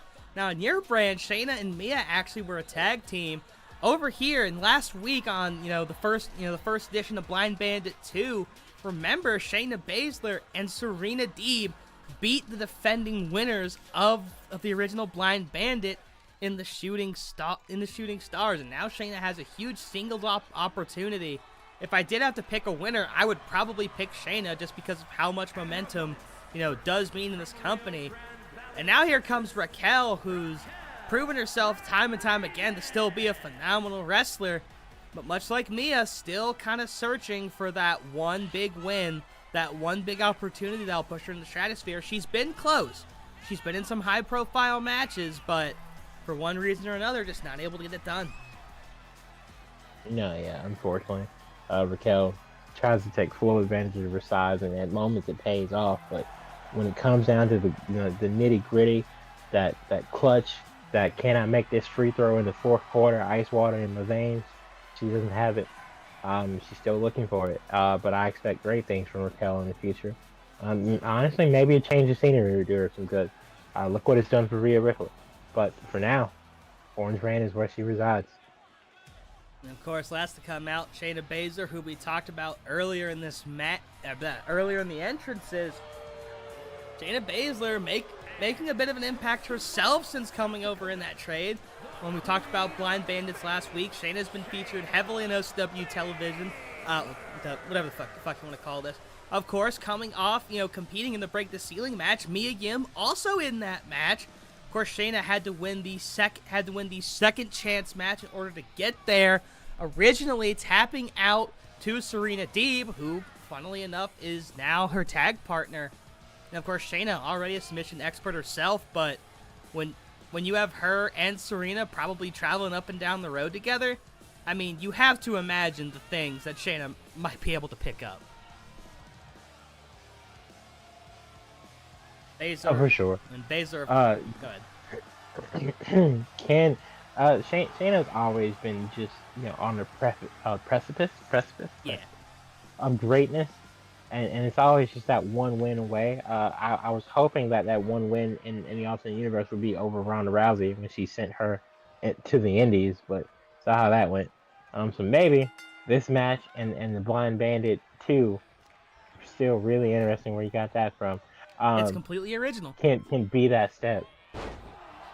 All right. Now Raquel trying to say this is good. This is my step. This is my time. Immediately taking it to. Oh, what a reversal by Shayna! Wow, you do not see that from Shayna Baszler very often. Of course, this match under triple threat rules, not a three-way dance. So all you need is just one pinfall. And Raquel going back to Shayna. Back breaker, dream taker. Salt shaker, don't you mess around with me. What a drop kick by Mia. Oh my goodness, what the spear! Women's wrestling is fucking rad, dude. No, for sure. And now Shayna dropping the elbow. Now dropping the kick is Raquel. Raquel will suplex. This match absolutely fast and furious. Raquel Rodriguez, I mean, Raquel, there's not many women that can match her, size-wise, I feel, in almost any company. Jesus Christ. And Raquel absolutely showing the unique power that she possesses here tonight. And now going after Mia's former tag partner, effortlessly threw her down. Uh-oh, Mia, though. Mia doesn't appreciate that one bit. And, Shayna, I think she just wants to win the damn match. Mia into the corner. And now... Oh, what a DDT! Oh, spear! Shayna's gotten really good at those. Clothesline by Raquel there. Now 100%. I don't know if she got that from Serena, but shit. And now an elbow. Uh-oh. Mia Yim. Oh, she knows what it means to be bad. She's got a baseball bat. She got the baseball bat. Overhead chop. Oh, she dropped the baseball bat. She dropped the baseball bat. Oh, Shayna. What's she gonna do? Not use the baseball bat. That's what she's gonna do. Ooh, Raquel, though, you want to talk about power. There's a lot of force behind those punches. Former MMA fighter Shayna Baszler. And even Raquel's reeling for up. Wait, never mind. She's back up. And Raquel, is she going to grab the baseball bat? No. I don't think she says she doesn't need it. Oh, what? Oh, God. Oh, God. Raquel. Oh, whoa. Oh, cover. Ah, Shayna ruined the fun. And now she got the baseball bat. Oh, Jesus. Oh, Raquel takes it. The swing. That was a home run. Oh, jeez. 2 for 2. Ooh. 3 for 3. 4 for 4. Oh, 4 for 5. It went into extra innings.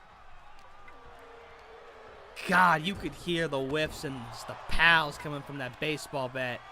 And with someone like Raquel oh my God. Oh, my God. And the ref's got to go around Baszler. Oh, if the ref doesn't have to go around Baszler, Shayna might actually win that. What a move by Mia Yim. I didn't think she had that kind of power in her. She's a lot stronger than people think. Fun fact about Raquel, by the way. Did you know her theme song is called Trap Queen? I like it. No Fetty Wap, unfortunately. Oh, Raquel. Oh, Jesus. Stop pile driver. Nah, just the standing power. Oh, she got the baseball. Oh, she's trying to go 5 for 6. Ooh, Mia, though. Drop kick? Yeah, stops with the drop kick. Former tag partners now turned into opponents. What a trip up. Oh, God. Oh.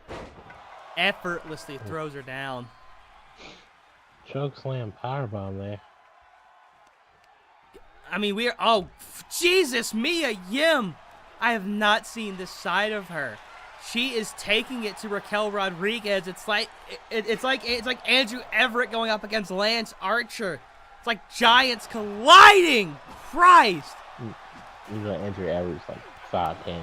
What are you talking about? He's 7'4", you piece of shit. Okay. It's called kayfabe. Look it up. Mia. Oh, I'm familiar. Now, Mia. Power slam. I actually did. I was dumb because like I'd only seen him in like one match when I went to my first DPW show. I legit thought he was like tall, and then when I got there, I realized it was just a giant work. But I love it. I love how we can just have fucking like work heights now. No, for sure. I mean, technically, WWE always boosts everybody like 2 or 3 inches. You're right. Oh, Raquel though. Ooh, if kick there. Her height is not a work; it's an absolute shoot. Oh, and she just got shoot thrown into the. Jesus Christ! Everyone's going bang. Oh, right to the head. Oh, with a drop kick. I was like, even MJF is built taller than me. Actually, we talked about him in his player tribune article. MJF is like, yeah, I'm actually like 5'8". Ah, fair enough. Shit, he's about as tall as me then. Oh, Raquel! Oh, the bomb! Bomb. And that could be it. 2. Yes, it is. 3. What a win for Raquel. Much needed victory for Raquel Gonzalez there. And Raquel got knocked around a little bit, but she pinned the woman who showcased her strength tonight, in Mia Yim. And you're right, much needed win for Raquel, and maybe, just maybe, this has future title implications. Of course, Bayley, the 2-time Prideful Women's Champion, still waiting in the wings. For right now, she will continue to wait, but Raquel can bask in a victory tonight. Great win for her. No, for sure. But next up, we've got a match that you 100% just stole from me, because I had the first ever one in Overdrive Championship Wrestling. A match that you don't see too often. I mean, with a guy we haven't seen in a while. You know what? I'm not having this pointless taking conversation. On one half of the I'm Lucha more Brothers. original than you are, which is why I'm talking over you. And Ray Phoenix. Finisher match. You're not more original than me. Yes, I am. You're not. Did you come up with Faction Frenzy? I don't think so. Did you come up with the Blood Eliminated tournament and also the Women's Tag Team Championships that spawned that tournament? No. Well, we both came up with the Women's Tag Titles number 1. Number 2, my concept is different from you. Did you come up with the best mid-card title in all professional wrestling, the International Championship? Yes, I did. It's called the United States Championship. That's just not false. Also, Malachi Black. That's not false. You said it's true. Yes, you said it. You fucking said it. It's on the record. How many times has Malachi Black defended his title? More times than you have. How many times have you defended the U.S. title? That's what I thought. No, you haven't. Yes, I have. What the fuck you mean? That's when were you U.S. Don't pull out BWA on me. I did. I'm a 2-time BWA United States champion. I guess since you brought it up, explain to the people at home what BWA is. Because I don't know if you've ever said it on air. The BWA, aka the Bed Wrestling Alliance, was my backyard wrestling promotion in which I wrestled with friends and family on mattresses.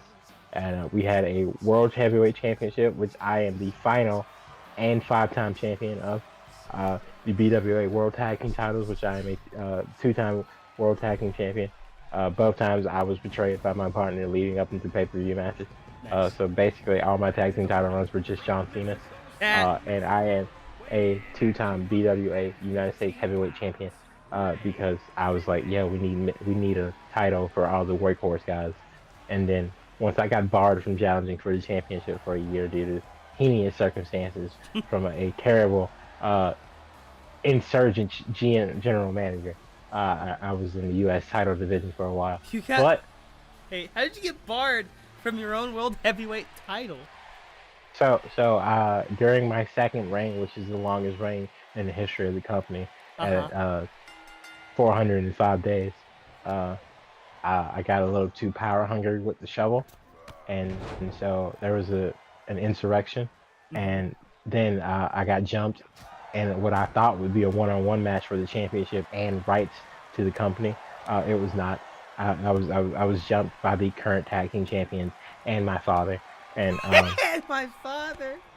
yeah, and so that led to me being removed from power, and my father was champion, and then I had to be in the U.S. title division for a while, and then I got the title back. Wait, is this the same story where you wanted to take on your dad and he was cool with it, but then you talked so much trash that he took the title from you? Yes. Pinned you Mhm. and then gave the title.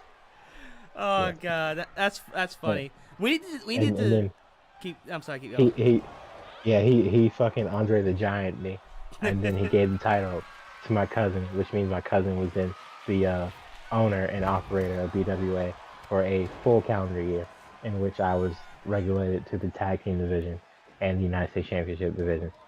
Did not win the tag team titles after that, but I did Damn. win the U.S. title twice. Solid reign. I went babyface. I then won the Royal Rumble and regained my opportunity to challenge for the title and get the company back, which led to BWA Mania Mm-hmm. 2000 and this would have been 2005. Mm-hmm. Yeah, BWA Mania 2005, and I got the title and the company back, and then I was benevolent benefactor from that point forward. Nice. Oh my god, we need to just do an episode where we don't do any wrestling. We just have you talk about BWA for like an Not Dark Side of the Ring. hour. Actually, if you ever do get your own channel, 100% just like do that. Oh, and Randy. Oh yeah. Randy. Oh! Okay, Out of well, nowhere. Well, I was too busy reliving my childhood, but Randy Orton picking up the victory in the first ever finisher match on the Orange brand in quick fashion. Now, Randy Orton continuing to show the dominance of the prideful tag team champions, does it on his own. And we completely forgot to mention the Lucha Brothers have been over in Mexico doing their thing, possibly scouting out new talent, but also, they're currently tag teams, the Mexican promotion down there. Congratulations to them. We're sorry we got wrapped up in BWA talk. Yeah. Ray and Penta lost the AAA tag team titles, and then they came back trying to prove they were still that dog. Ray loses immediately to Randy Orton. So I mean, probably the single worst person you want to be in the finishers match with, given the fact that we have seen I don't know why he Randy. agreed. We have seen Randy hit that thing literally Out of in nowhere. the first like 5 seconds of a match, like 2 separate times. I don't know why Ray agreed to this. I guess he was just happy to be back. But hey, that would never happen on Overdrive Glory, brother. As far as I'm concerned, you would be in a best of 5 with FTR for the tag titles. That's me. But moving on, Blind Bandit 2 Electric Boogaloo. That's not the subtitle, but it's just called Blind Bandit 2. Return of the Stars, except they got eliminated first round. Blind Bandit 2 Clone Wars. Blind Bandit 2 Revenge of the Jobbers. The Choppers. That sounds like if wrestling did a Revenge of the Nerds parody. But as we said earlier, this is an interesting pairing because Mickie James last time with the Blind Bandit was with Serena Deeb. She's back again, but now she's with Roxanne Perez, which we've seen Perez. She's shown her stuff, on the Orange brand before, but now she gets a partner in the veteran, one of the greatest to ever do it, and one of the Orange brand's mainstays in Mickie James. Interesting pairing, but I think Roxanne can really learn a lot, from this pairing, however long or short it might be. Yeah, for sure. Obviously, Roxanne's counterpart, the other female in the youth movement here, Cora Jade, winning tonight and moving on to her #1 contenders match with Rhea Ripley in the near future. Cora and Roxanne, former tag team champion. So maybe Roxanne's looking to get that tag go before she eventually moves back up in the rankings, go after Bailey. But honestly, an interesting pairing of opponents tonight. They've got some stiff competition. The former second Hokage herself, uh, Zelina, losing the Private Women's Championship back to Bailey, and Athena, obviously, the current misses break the ceiling. So I don't even know why she's worried about the tag team titles personally. But hey, you know what? More gold for her. Maybe she's looking to be the first ever dual champion. Athena 2 belts.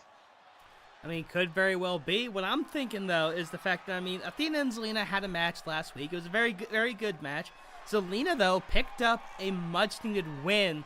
It seemed like she was kind of on the downward spiral, but she, in a sense, kind of ruined, Athena's homecoming as Miss Break the Ceiling. But I guess Athena, seeing a lot in Zelina, decided, you know what? Well, I shouldn't say decided because it's completely random. But when they got paired, decided, you know what? This could be fruitful.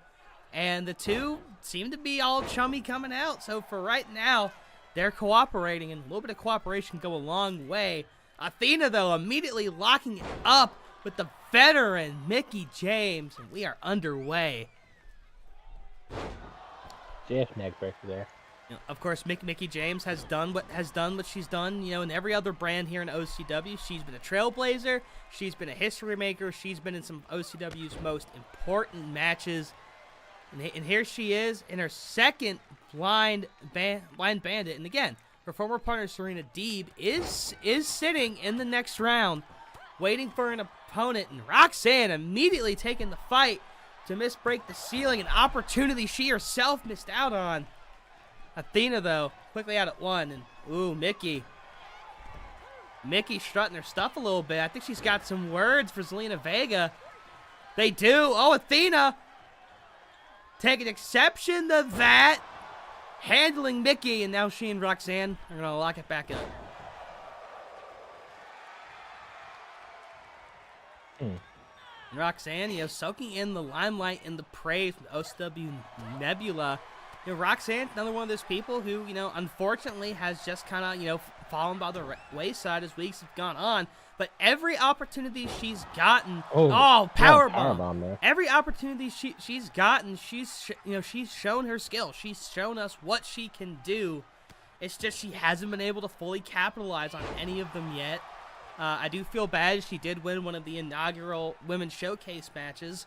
Unfortunately, didn't go anywhere after that. That's just the business sometimes. But Drop Oho by Zelina there. With the help of Mickie, Roxanne could help change her path. Ooh, that is not helping, though. Rope center by Zelina. In Zelina, we've seen some very gutsy performances by her. Oh, no. Oh, power bomb. The Mick power bomb, as we will now call it. And Roxanne back in. James and Perez using use of quick tags. Now Athena back in. Oh, glomping Athena. And throwing a bunch of rights. Right now, I think the advantage is definitely on Mickie and Roxanne. Oh, wait, as I say that. No, you're still right.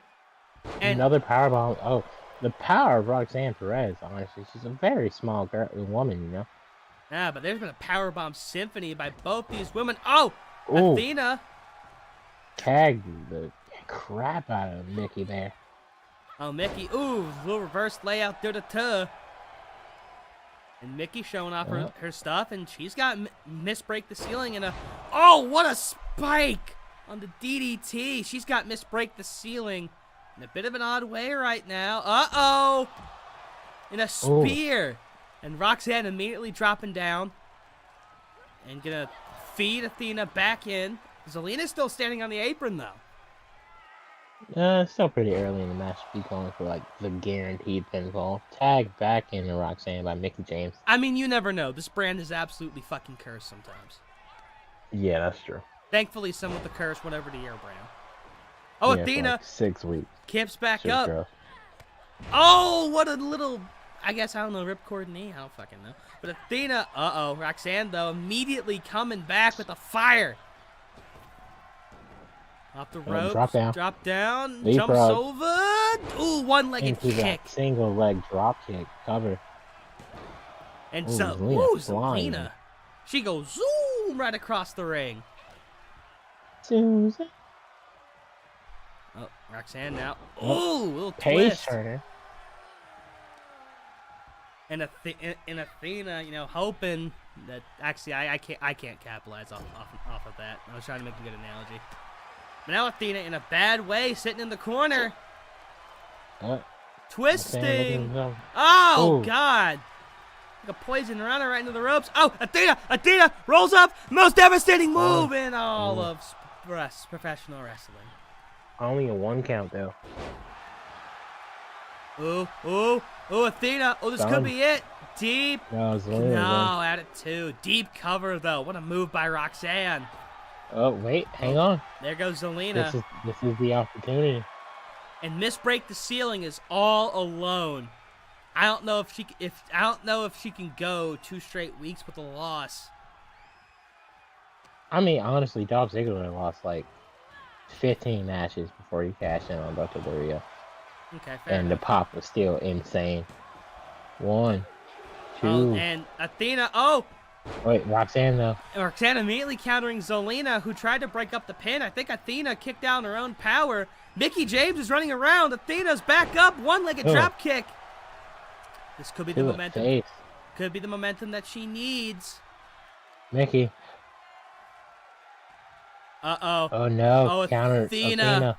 A power bomb of her own. Oh, we've seen a lot of those in this match tonight. It's been an absolute symphony. Now Athena might finally have the... Don't stop it. Oh, into an SDF! Into an SDF! Could end it right here! Could end it right here! Could end it! Yep. Could No, end Roxanne's it! right there. Oh, Right. wow. Breaking back on the net with Mickey. Oh, and... Oh, Mickey. Oh, could she be looking for it? Could she be looking for the most devastating... No, just a neck breaker No, instead. Neck breaker. OCW Nebula, everybody on their feet. Drop kick. Ooh. Oh, side of the skull. No, that hurt. No, Tag 100%. back into Roxanne. Oh, Zelina, though. Zelina's back on the apron. And she hasn't been in a while. And Athena, oh, just gets the tag, the animation cheese. Now Zelina and Roxanne going to lock it up for a little bit. Oh, rolls down. Jumps up. What? Not sure what that was, but Roxanne's got the advantage now. Off the ropes into... Oh, what a roll-up. What a roll-up. 1, 2. 2. Wow. Oh, Roxanne going back With to the the- top. Going back to the top. Athena trying to get her down. Her distance is off. Cross body. Cross body. And Athena and Zelina getting rocked right now by the veteran rookie combo. Oh, and that leg. Ooh. Zelina, of course, uses that leg quite often for Code Red. Roxanne. Uh-oh. This is Driving her into the corner. This is the worst place you want to be if you're Zelina Vega. Random tag team maneuver school. Double shoulder tackle. The left, right has now been done. Oh, Zelina! Oh, I think I was the wrong woman. Zelina got confused with the shoulder tackle. What a strong DDT. DDT there. But not the one we're used to seeing. Oh, top rope. Oh, and Mickey thought about it, but Zelina recovered a bit quickly. Taking her to the ropes. What's on the Nice mind whip. of Oh. That's not something to laugh about. What? Zelina hasn't won! What the fuck? That was like a... Ref bump. Just completely cut Mickey off. It took the greatest back bump I've ever seen. Wait. Athena. Athena now cover. The Ram is still groggy. That's a fucking 7 count. Kick out by Mickey. God, absolute insanity in the OCW theater right now. The fans Don't know what the fuck's going on. I don't know what the fuck's going on. All I know is there's some great wrestling happening before my eyes. Fall away slam. All I know. These referees sus as hell, bro. 18er and you get fucking shit like that. Honestly, got my money's worth. We gotta start paying them by the hour or something. Yeah, we've gone through about as many groups of refs as we have episodes. This is 19. We're on 18er. Though granted, we did start at 5er and worked our way up from there. Roxanne puts the red light on whatever it was she was thinking of doing. Oh, this could be bad. Another power bomb. Zelina has the luxury of being in her corner, though. And Athena not reaching out. Probably just a bridge too far for Zelina. Tag in. Here comes Mickie James. And Zelina just laying there. Getting up. Will she tag? No, Mickie cuts her off. The animation. Another DDT. Planting DDT there. On that stack. Mickie. On that stack of dimes that they call a neck. Oh, Athena gets knocked Top down. Top rope. Elbow. Cover. Oh, no. Ref. 2. Roxanne. Oh, Roxanne, a veteran move. Takes out Athena. Zelina eating the pin. And that's the second time she's eaten the pin in a blind bandit. Mickie and Roxanne, the veteran rookie duo. They're going to the next round. That was an interesting match, to say the least. Definitely could have gone either way, but it definitely felt like James and Deeb, for a good portion of that match, had Athena and Zelina's number. Anytime Athena and Zelina attempted some kind of comeback, there's always something. Whether it be, pretty much it was the ref bump. The ref bump kind of ruined him right there. Yeah. I'm sorry. I just wasn't expecting that. It was so random. Ref just trying to get in the place. Yeah, but I was trying to be a professional. No, that was funny as fuck. In our semi-main event, Jon Moxley, 3-time internet champion, the other internet champion. What do you mean, other? We came first, dipshit. Yeah, technically. How many weeks are we having this conversation? As many as we need to until Supremacy. I feel the conversation should be done. This is the real internet champion. It says so on the graphic, Elias. No, it doesn't. I'm looking at it. Not the one in the game, the one that we post on the subreddit every week. It says real internet championships. REAL in all caps. Real. Just like professional wrestling. All I know is whoever the internet champion on the Zenith brand is, walks into Supremacy and walks out with both belts and then goes to your brand and defends it. Because I'm funny. And of course, Ryan making another appearance in the OCW program, and he's really gotten the hang of driving that minivan. Which, I'm not gonna lie, I learned to drive in a giant Volvo SUV. Honestly, I feel like that's the kind of car you need to learn how to drive in. A really big car. If you can drive that, you can drive fucking anything.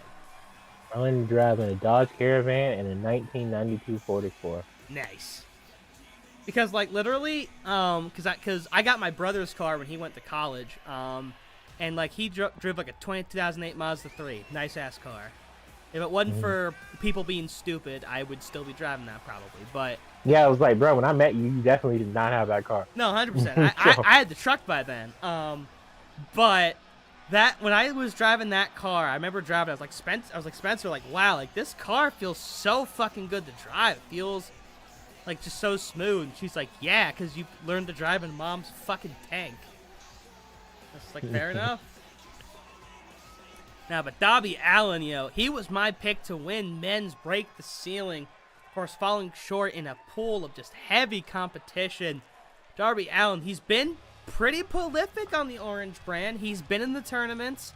He's been in the showcase matches. But now, a chance to become champion. And as someone who throws himself off of and into shit on a weekly basis because he finds it fun, I think Internet Champion would be a perfect moniker for Darby. But you gotta go past Jon Moxley, who by all intents and purposes, has been one of the most consistent, a nearly unstoppable forces in OCW. And of course, he said this. I mean, yeah, for 4 weeks at a time. But he said that this run with the internet title, for now, will be his last. So he will definitely try to make the most of it. But of course, he's been 1 win away from being eligible for that cash-in 2 separate times, but has not been able to get over the hump. Just needs a win tonight, and 2 more wins after, and he will get that opportunity if he so chooses. He can also wait to go up to 10, but There's no way if I'm John Moxley, I can wait to go to 10 if I hit 5. Not with his record. What are you talking about? He's like, let's see, if we do 4-4, so that's like 8, and then the 2 actual title wins, so that's 10. So he's like 12-3. John Moxley is undefeated 4 weeks at a time, and then he guaranteed to lose the title. Yeah, but only has like 2 or 3 losses to his name. Right, yeah, but that's a guaranteed L every 4 weeks. Darby Allin had a better shot 2 weeks from now to cash But in. he's also wrestling every week. The numbers don't lie. And they spell disaster for you at Supremacy. I don't know about all that. Moxley, he's done this next little bit so many times before, so much that it's not a bit, it's real to him. Handing off that belt for what could be the last time. And Darby, well, he could be wearing that around his waist later. Not sure if he needs a belt. Those pants seem to fit perfectly fine, but it's a damn nice looking belt. Our semi-main event here on Pride. I wonder what curse breaks first. Darby Allin's inability to win the big one, and John Moxley's inability to hold on to that belt for 5 title matches in a row. I think it'll be Mox's first, but honestly, you never know. Darby immediately, crucifix bomb on a big John Moxley, and now superplex. Now Darby, what's Darby thinking? Ooh, poison Rana. Darby Allin going after the internet champion tonight. Working on that arm so you can't lift him for that paradigm shift, but honestly, Darby's skinny enough. I think he could do it with 1 arm. And we saw Moxley at Wrestle Kingdom. That was the first Wrestle Kingdom I ever watched. That was a fun match. Yeah. Him, Ospreay, and Finlay. For the global championship. Because it was pretty much, it was like, all right, fuck David Finlay. Let's get rid of him first. And then they just had a glorified singles match. And then Finlay comes back and wins it, which was awesome. Yeah, because Bullet Club had to show up and do their thing. I mean, it's Bullet Club. They do what they do. Speaking of doing what they do, Darby taking it to Moxley right now. It's what he's up. Well, as I say that, Moxley. Of course, Moxley making his entrance as Red Hood at Wrestle Kingdom. Yeah, it was funny. People were like putting up like the pictures and when he showed up like in the gas mask, and they're like, he's like, oh, showing it's not WWE. He can show up in a mask. Completely disregarding the fact that the first time it was because of a shitty "I'm the biggest germaphobe ever" gimmick. Not the same And thing. everybody Right, has literally, like what, 2 months into a whole pandemic? No, he was in AEW, brother. No. That was like the end of his WWE run. Like a year before we have a global fucking pandemic. Honestly, he was the first one to start preparing. He was the first one to go mask up. This is wild. Also, a gas mask wouldn't even prevent. You know what? I'm not gonna go there. Meanwhile, Darby, right now, small body, but absolutely bringing a huge fight to Moxley right now. Ref at the count of 5. 5 by the ref right now. A countout's not gonna. Excuse me. A countout's not gonna get you anywhere though, Darby. Count of 6. Darby picking Moxley back up. Fine, Really depending on the animation here. Yes, he will. Let's say, Okay. depending on the next 2 animations, you might have just had this match end. I would have been mad. Now Drop Darby down. off the. Oh, whoa! What a Leapfrog. leapfrog by Mox! Oh, vicious clothesline. I don't think Mox physically has the capabilities of doing the leapfrog. Not standing. Oh, he just did. Jump clean. Of course, Darby's a short frame. He just had to duck, but regardless.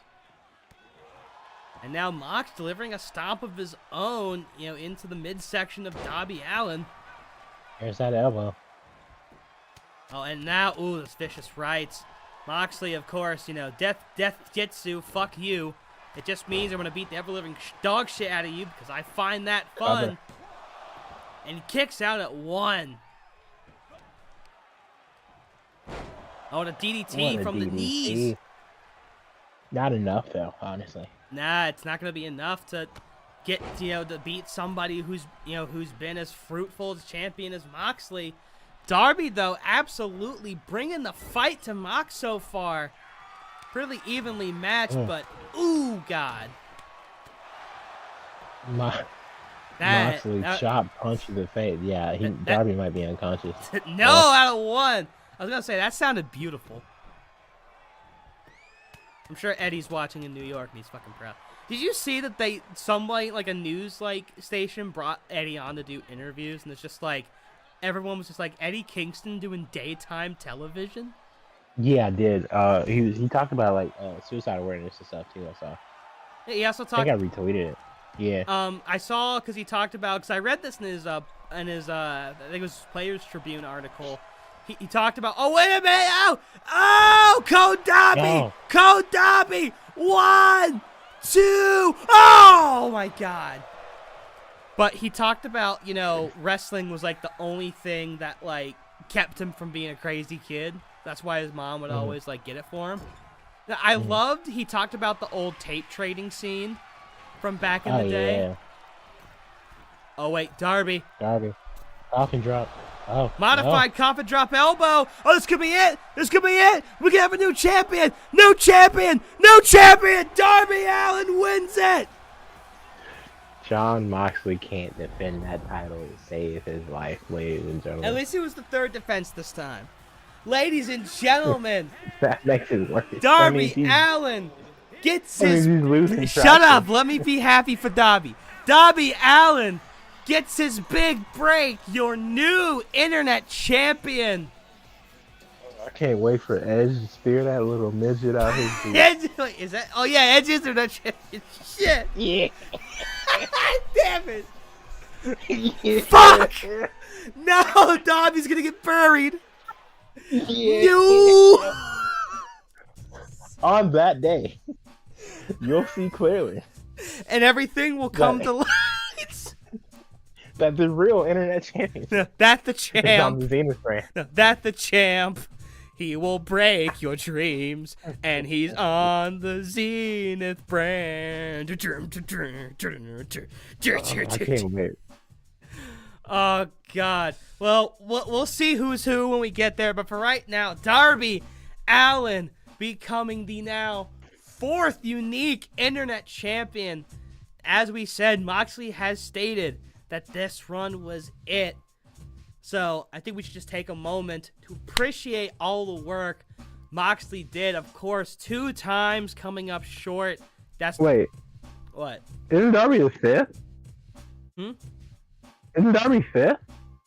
Let's see. Moxley. MJF, Darby, Moxley, Sheamus, Kenny. Moxley, Sheamus, Kenny, and Darby. Oh, and MJF. You're right. Because he had it for a week, and then Cody fucking cost him. Which, we still need an explanation for that, by the way. Hey, I talked to Cody. He just said he wanted people to remember that he's Cody Rhodes. And, I mean, clearly, he could have done that on your fucking open. brand. Why did he have to interfere with my shit? Because apparently, Max was running his mouth. And Max runs his mouth to everybody. What fucking difference does it make?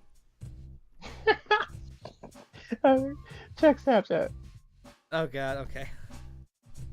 Oh, no. Oh, my God.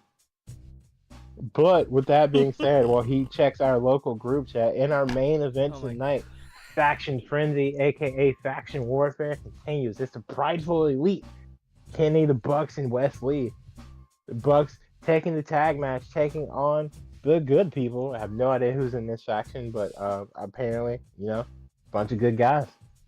We'll Apparently, I mean, from what I've been told, these are guys who, over the course of, OCW's existence, have actually become, they've become road partners, they've become drinking buddies, and, I mean, I don't think anything says professional wrestling more than, going out wrestling for a super indie than going out with your buddies to get drunk later. And I'm being told that we're not going to see everybody within the Good People tonight. We'll see 3 of the 4 members, so, much like, Forever Your Empire Club, still 1 member for them up in the air. With Awakening, we pretty much know it's Robert Roode. I don't think they can hide that. But, yeah, no way. For the Good People, 1 man will be up in the air, but we're about to see who they send out for their tag team, our main event on the tag team brand. Whoa, wait up! Dolph Ziggler, Shelton Benjamin, and Claudio Big Stromboli. Now, those are some damn good people right there. Yeah. Some damn good people, and it's looking like Shelton and Dolph are gonna do the tag honors tonight. When was the last time we saw Dolph Ziggler in the, damn, I forgot what it's called. I mean, honestly, I like that. I mean, Shelton is somebody who has been able to turn back the clock a little bit since he's been here in Overdrive. Ziggler has experienced the tag wrestler, a former tag team champion, and honestly, I'm glad that duty didn't just get put on Claudio again, because it always gets put on Claudio. And of course, here comes 3/4 of the Prideful Elite. Of course, they're the first faction to get their second match. And despite falling to 0-1 in Faction Frenzy so far, they could pick up 2 points here tonight and jump in front of everybody. And of course, Wesley probably still resting up from last week. Of course, he and Ospreay in the main event, the first match of Faction Frenzy. And now, one of the greatest tag teams of all time. Mix it up with 2 of the greatest to ever do it. Which also, I really hope someone signs Shelton, like ROH or fucking. I mean, maybe he goes back to Japan. I just want to see Shelton wrestle again, and Dolph. I think Shelton's a little bit past the age limit for him to be actively traveling tour days in Japan. So I'd say probably ROH or maybe MLW or Impact. They got a pay-per-view tomorrow. No, hard to Friday. I was about to say. Friday. I might try to turn that on at work then. But, Friday or Saturday. Don't quote me. But anyways, main event time. Yeah, and immediately Dolph Ziggler taking it to Jackson. Of course, Ziggler and the Bucks have a little bit in common. All 3 of them, connoisseurs of the super kick. But this is very, very interesting combination. Obviously, Shelton, he's been in the house open. He had an opportunity at Break the Ceiling. Dolph Ziggler, though, he's had opportunities to be in these kind of matches as well. House open, he flunked out at 0-2. Break the Ceiling wasn't able to make it. He just hasn't been able to make good on any opportunities. But as I said, these 3 guys, and whoever the 4th member is, are people who have really become great friends. People who trust in each other. These guys have traveled together. So I'm assuming that coming into this match, there's a good amount of chemistry between Ziggler and Benjamin. Right now, though, Ziggler's getting the shit kicked out of him, but then again, that's nothing new. Oh, Ziggler, though, fighting back, planting Jackson face first. And now Ziggles. Oh, this could be bad for Jackson. First tag in. Here comes the timeless one, Shelton Benjamin. And what an uppercut. Now Shelty B. Little underhook, Northern Lights suplex action. Oh, and now delivering some chops. Assist by Ziggler. There's that chemistry we talked about. And now what's on the timeless one's mind? Gonna whip him. Oh, what a shoulder tackle right into the face of Jackson. Jackson, though, counters back. Springboard clothesline. And now a DDT from Shelty B's knees. And of course, the Young Bucks, as of late, been one of the most prolific tag teams in OCW. Unfortunately, even becoming, prideful tag team champions, but losing the run back. Shelton!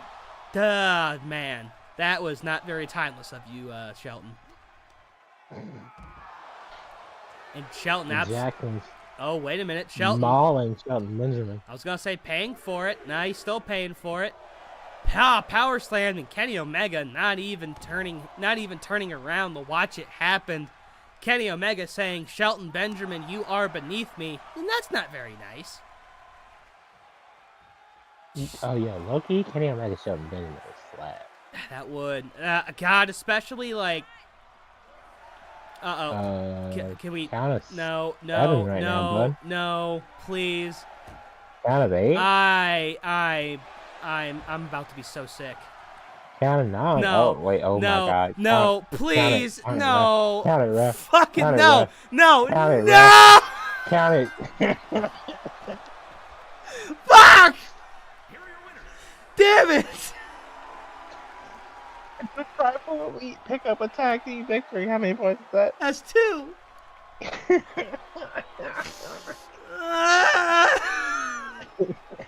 Why is Shelton Benjamin fucking cursed? The worst tag team Why match is in my Overdrive life? goes to. Get the fuck up! He's so mad he's breaking me. Damn it! Damn it! Damn it! Oh my God. This is why we can't have nice things. I had great things. My car was fire, bro. I don't know about you. So was mine, but shit like this happens. No. In front of tragic main 18 event. million screaming Hulkamaniacs at the Pontiac fucking Feeder Dome. That's crazy. Roxanne Perez, Mickey James, Athena, and Zelina put on a fucking barn burner. And you at this main event? I'd be pissed. Oh my God. You know what? Next week is a new week. Maybe things will get better next week. Right, you know what? I'm all for Prideful Elite winning Supremacy because I got a dream match that's been 10 years in the making. I mean, I'm for them winning it too, just not like that. Trash. Well, as Curtis Blow always said, sometimes that's the breaks. Indeed, ladies and gentlemen, but that has been an action-packed night of Overdrive Championship Wrestling for glory and for pride. We are the Kings of Commentary. I said Kings of Commentators, but that's the same thing. Honestly, we're better than all your favorites. Pat McAfee, not Pat, probably. Pat Side, Michael Cole, Corey Graves, Byron Saxon, Kevin Patrick, Taz, Excalibur, Jim Ross, Jerry the King, Pedophile, all of them. We run this. The only team I think that has a leg up on us is when they have Pat, Cole, and Corey at the same desk. Yeah, but that's a trio. We're like, and even then, actually, yeah, they might have us then. No, we got Alex, Spanish commentary. Fair enough. Habla Español. With that being said, he's Stanley Brewer. I am 2.5D, PNG of Power, Fly Storm. This has been Overdrive. Thank you, and good night. Life is unfair.